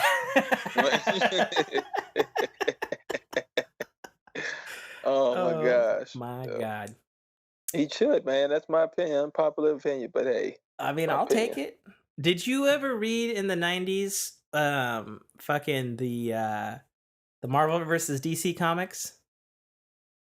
Yeah, there's like a crossover, like the mashup one. They had a crazy crossover, and they had fucking Batman fighting Spider-Man. Yeah, that was like obnoxious. That was absurd. I mean, it wasn't good, but it was cool. Yeah, like I said, like Batman really should be. I would trade you Ant-Man for Batman in a heartbeat. I mean, I would definitely. That's not even a good trade. Like, I mean, I like Ant-Man. MCU did a lot to bolster Ant-Man's goodness in the Marvel canon, but that's a trade and a half. You'd have to trade somebody semi-equivalent. You'd have to trade like Daredevil or something. I'll give you that. I give you Daredevil. I'll give you Daredevil. Yeah. The new Daredevil, not Ben Affleck Daredevil. New Daredevil. And I don't want Ben Affleck Batman either. I don't want Ben Affleck. Another Batflick devil hater. Oh my gosh, yeah. I know I'm in the minority. I actually liked Batflick, and only the director's cut of the Ben Affleck Daredevil. He was a better Bruce Wayne than Batman. I mean, but do you really want this Twilight guy? No, I don't even want him either. It's even worse.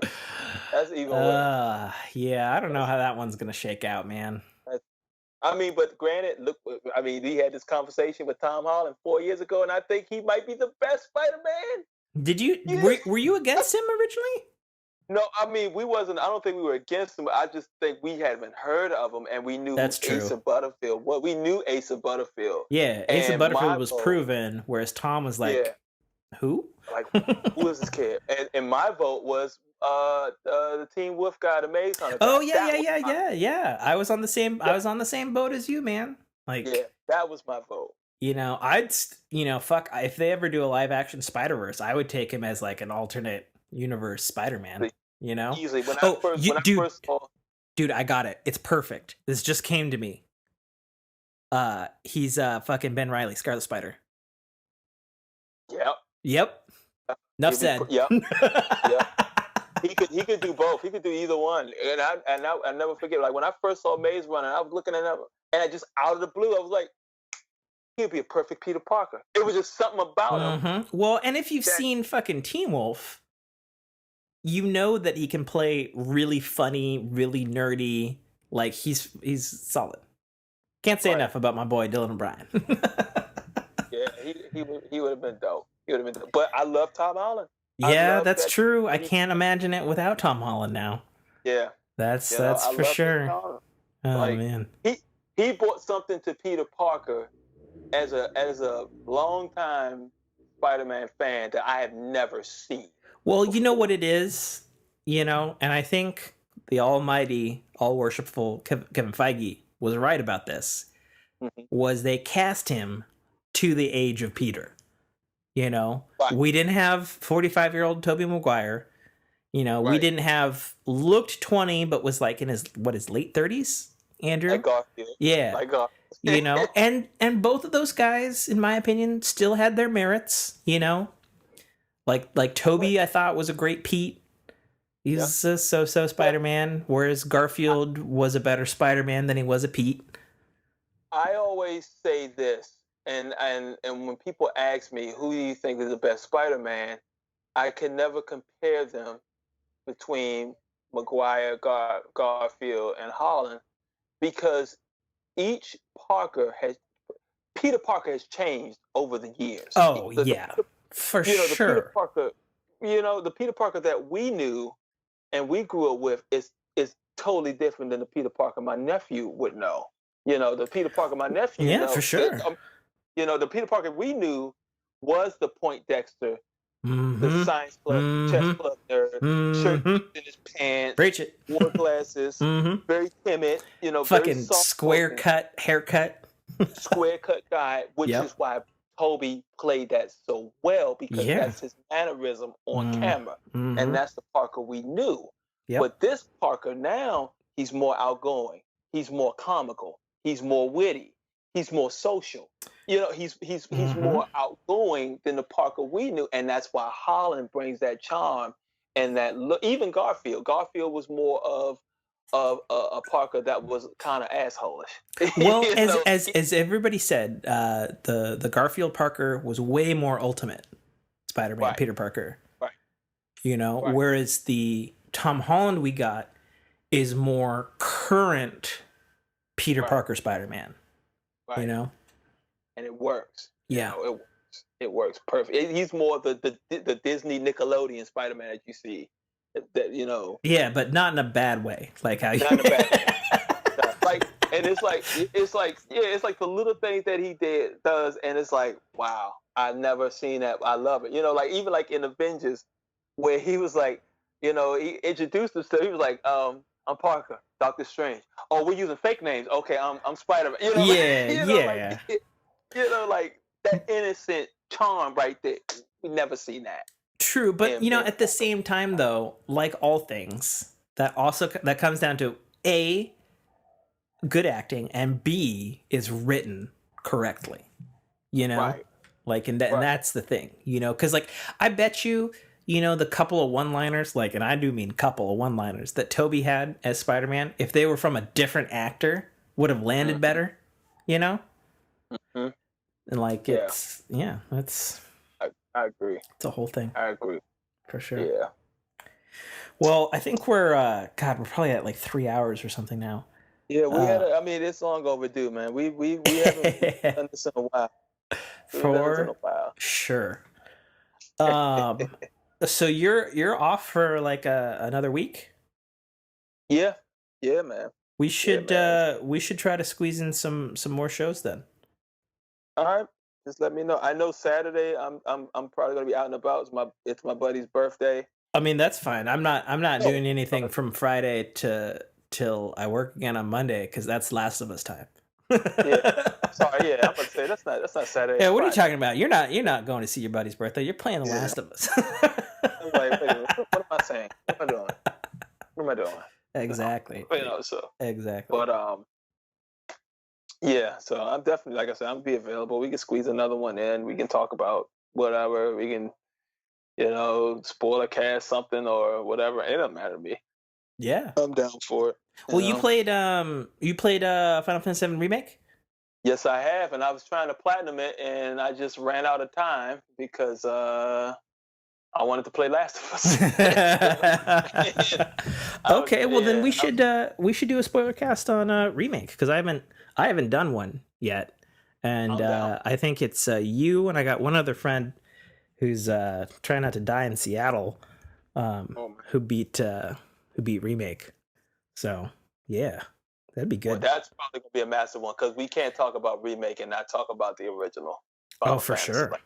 Yeah, for sure. Well, I mean, real quick before we go, where'd you land on Remake? Masterful or not?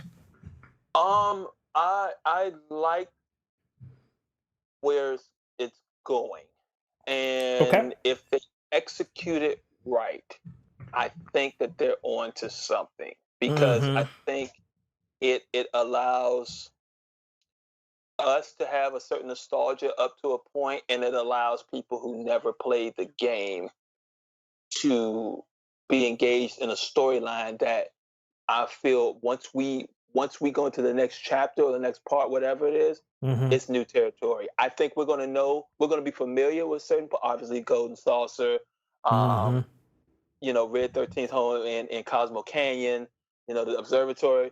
So there's going to be certain. Well, I mean, but not to be too spoiler for people who haven't played Remake, but is his home in Cosmo Canyon anymore? Question mark.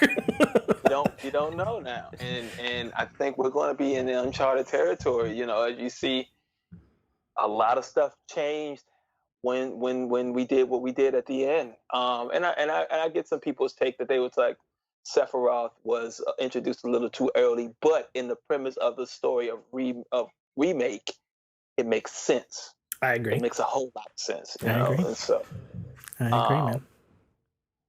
Yeah, we could definitely dive into that. I'm on board.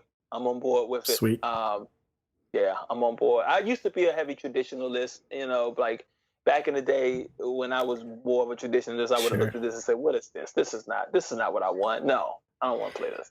But as I get older, I feel, what I wanted from things and stuff and media and whatnot isn't necessarily what I actually wanted, Right. And I think Remake not being identical to the original game and the way that they achieved it in 2020's Final Fantasy VII Remake is exciting. Right. That's what I'll say on it before we go full. Before we record another whole episode. We're just gonna leave it at that. Exactly.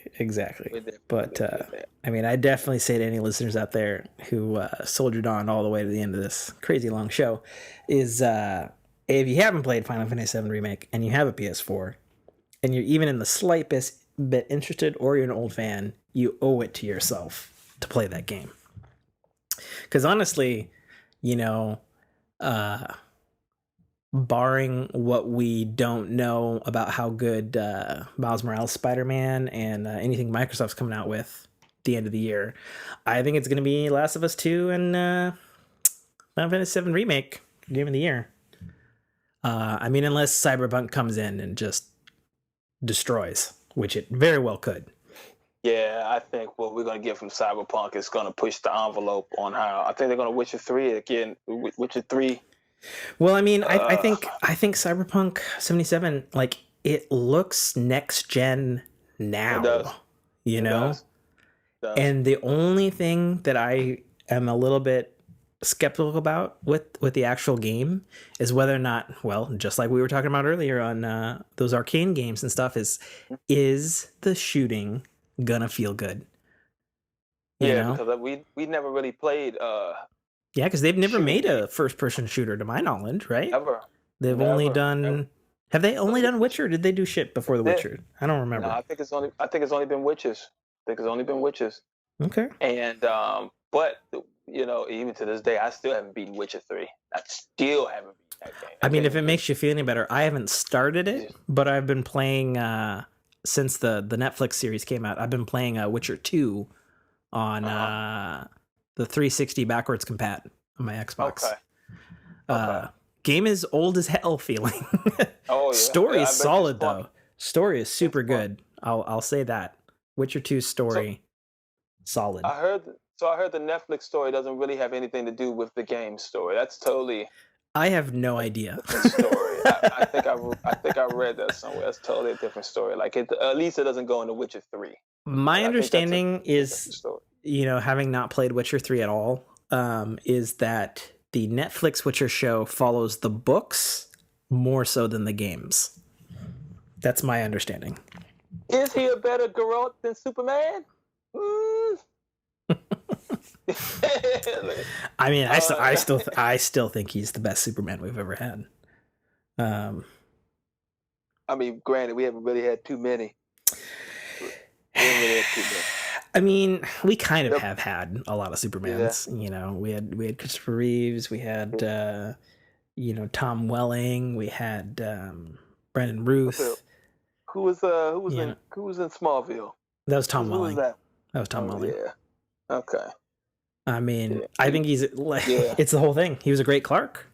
Yeah, he was a great Clark. I give you that. Cavill probably is the best Superman, but even though Christopher Reeves was the legend. But yeah, I have nothing against the Christopher Reeves, but I feel the same way about like the Christopher Reeves Superman versus Henry Cavill Superman as I do about the Michael Keaton Batman versus Christian Bale.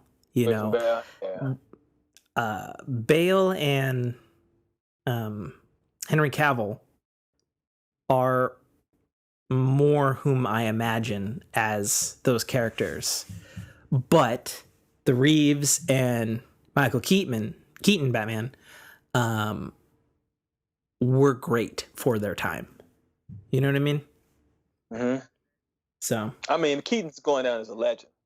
Keaton is going down as. And also, man, like what a comeback, right? Like, because he disappeared for like a fucking decade, 2 decades. But I would say this though, he was really good as the Vulture. Oh my god, he was so really good. Well, you saw. Did you see the fucking Morbius trailer? I haven't seen the full. I seen like the teaser one that they showed. Okay, so there's a new trailer that came out in 2020 before COVID fucked everything up. Mm-hmm. And I've been saying this for a while now. Been very against the fact they're doing a solo Morbius movie with Jared Leto. It's a dumb fucking idea on paper. I don't like Jared Leto as an actor.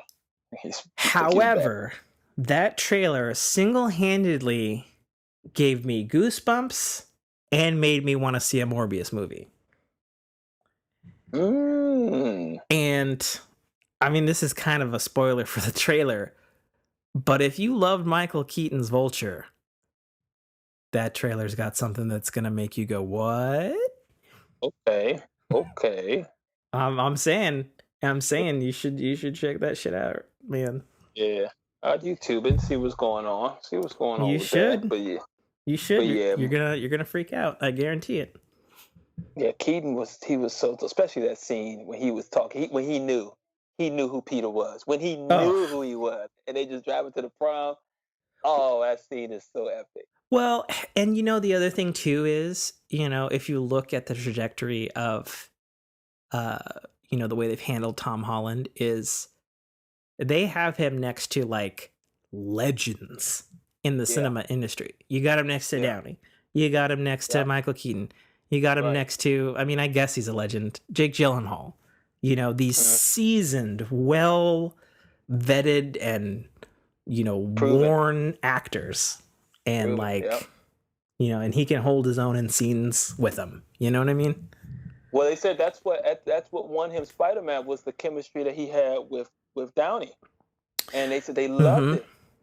Well, and I don't know if you ever saw the screen test with Tom Holland with Chris Evans and his like. No, I haven't seen it.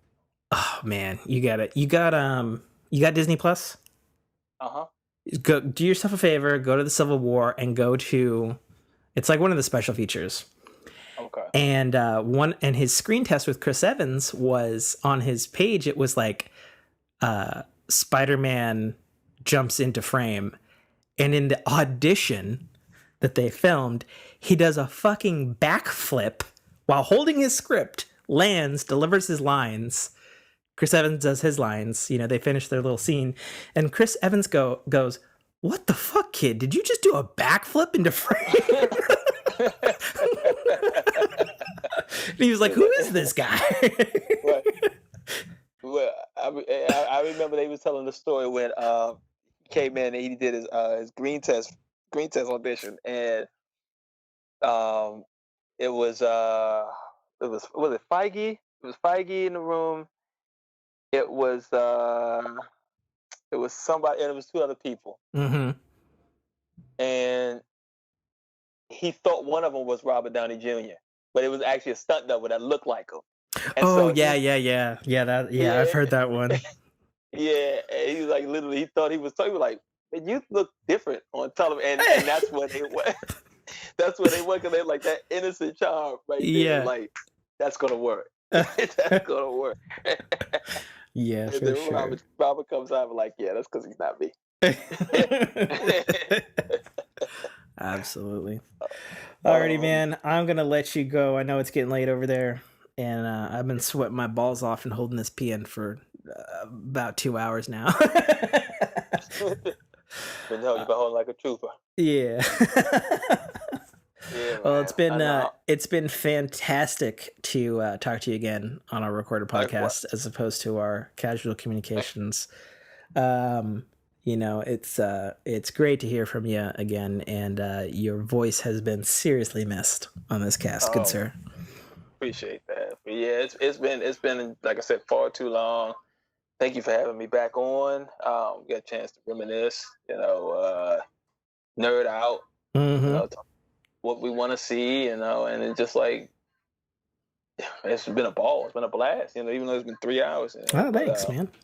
Hopefully get some time, get back on the show a little more. Yeah, it'd be good, man. Yeah, it's only because I think you guys record on Saturdays, and oh man, that hasn't been true now for over a year, dude. Oh wow, okay. So yeah, no, so I mean, schedules have definitely been fucked since COVID, but we me and Mike have been trying to record because his schedule just changed this last week. It's like sometimes Tuesdays are available, and then Fridays usually, and then failing that, and I don't know if you've met or talked to him, but my buddy Brock, who lives with me in this house, he's been pitch hitting as co-host for a while now.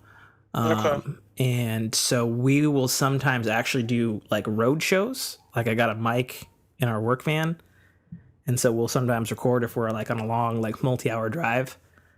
And we'll do shows like that. So we just kind of squeeze them in because everybody's so fucking busy, So if you make the time and I'm not like asleep, I know. I will make the effort. Yeah, man, absolutely. Yeah, I've always was under the impression you guys were doing it on the weekend. I didn't know you guys had changed. No. I mean, like I was texting you about when we were texting a week or two ago or whatever, and you can hear this, so it's not like forbidden to talk about on the show. Mike had a serious addiction problem, and so he like went off, like he's not even doing his own show anymore. And so we did a couple of shows last fall with Mike, and then a couple of weeks ago I started back up again because I actually took about a 3 or 4 month break because COVID hit me hard, both financially and mentally. And so somewhere in the end of May there, I was just like, I need to start doing shit again, or I'm gonna go crazy. So I've been trying to do that with Mike, and so It's just it's like when we're free. Like I've been like I did a fucking hella late night show with one of our Fork family members, Nate Fu, who's been on the show before and active member in our Discord. You know, we just kicked back some whiskey and shot the shit. You know, Good show, man. yeah, it was solid. Yeah, it was good. So yeah, it's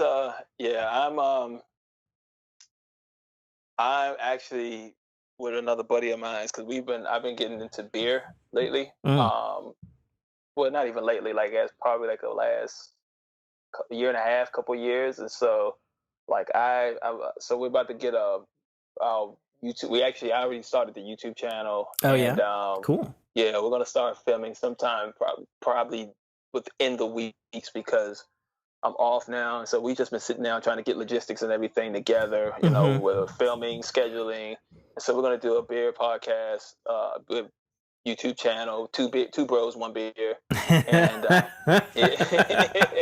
we already got our logo set. You know, I got the Instagram cool, dude. page done. I got the Twitter page done. So yeah, I know how much work that is. Godspeed. Oh my gosh, man, it yeah. is. Especially with YouTube being now, a bitch right now too, right? Yeah, and that's the thing. We're lifting it off the ground now, but I've told them too. Like, dude, eventually we got to have somebody who have to work our social media platforms because it's going to be between that shooting content. Like we're looking at doing feature beers, top 5 weeklies, have the podcast as like the central, you know, content of the channel, and just like different segments, editing, all of that stuff. Like, there's no way I'd be able to handle the social media channels. Like, that's a whole lot. Yeah, so. I mean, it's hard. I mean, I've been a one-man band forever, and you know, a while ago, you know, Mike helped with a lot of stuff, but you know, it's been more often than not still just me, you know. and I feel like I go hard on stuff for like a while, and then either I get busy or I get tired. Yeah, you know? I think it's fatigue. Yeah, you know. Yeah, the insider track on baseball and podcasting, kids, is if you do it all yourself, and you've been doing it as long as I've been doing podcast, which is like a decade plus now, you do get fatigued from time to time, even if you love doing it. You know, it's the same thing as like, you know, people who play Destiny day in and day out. You will get fatigued eventually. Oh, man, you know? Lord knows we've all been through it. I've been through that. Yeah, couple for sure. times. For sure. But yeah, man. Like I give all power to, like, even like I get it. I guess I get it as a generational thing. You know, like someone said, yeah, he's a YouTuber, and just think it's just I wake up, cut on a channel, and just do stuff. No, that is not the case. That like it is a lot of shit to do, and it is very time consuming. I remember one time I edited a clip where it was me, Kono, and KB playing Try. I remember that clip, dude. Oh my gosh, yo, that took me so long to do. And I'm like, yo, just imagine. And that was like a 10-minute firefight. Can you imagine, like, Dado when he does like a 25, 30-minute segment? You know, like that's why when I report podcasts, even though they tend to be on the long side, you know, right. I try to make sure that everything is set up so there's as little editing as necessary. Right. You know, because if you've got a thing, and I have a feeling that this episode's probably going to be, unfortunately, at least 3 different files because you turned on your video. Yeah, I didn't mean to do that. Yeah, I meant to hit another button. Just like, no, it's forever on record now. You see, like on my phone, it's a pop-up window. Ugh. And so I tried to move the pop-up window, and it hit. Yeah, and you touched it, and it activated. Yeah, I got you. So dumb. I don't know. Yeah. Well, alrighty, dude. You have a good rest of your night and enjoy continuing your replay of The Last of Us Remastered.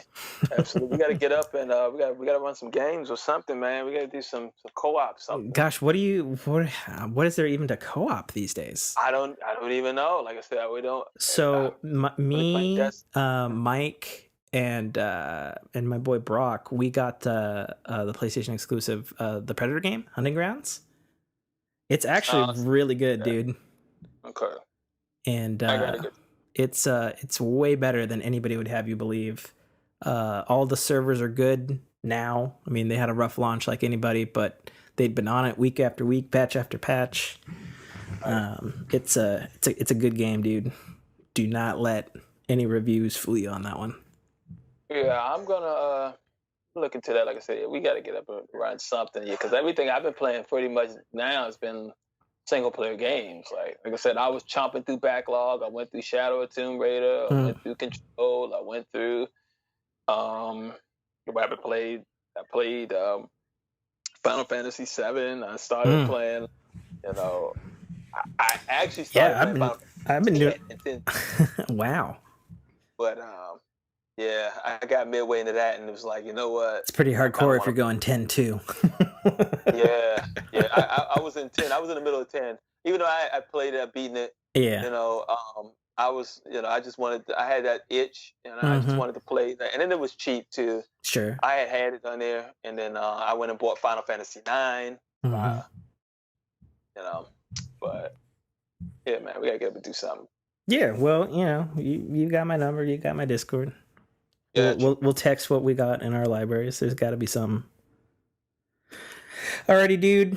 I'm gonna let you go. You have a great, wonderful evening, and I will catch you later, Damien. Same to you, man. Absolutely. Alrighty, peace out, man. All right, man. Catch you later. Later. Thank you for listening to a Dynamic Works production podcast. You can find our podcast at www.dynamicworksproductions.com. Feel free to email us at dynamicworks@mac.com.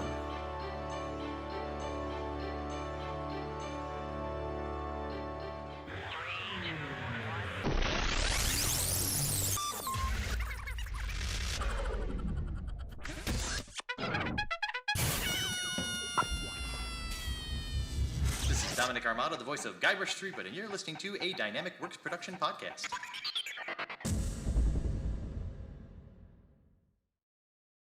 The Citadel, Arrival, is the first installment in a series of epic science fiction short stories reminiscent of the Pulp Fiction style.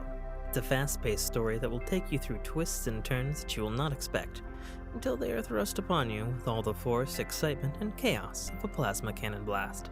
The story follows Katarl, a nobody cog in the working wheels of a futuristic society run completely by Megacorp, a corporation that carefully runs and manages the lives of the people living under its sphere of power.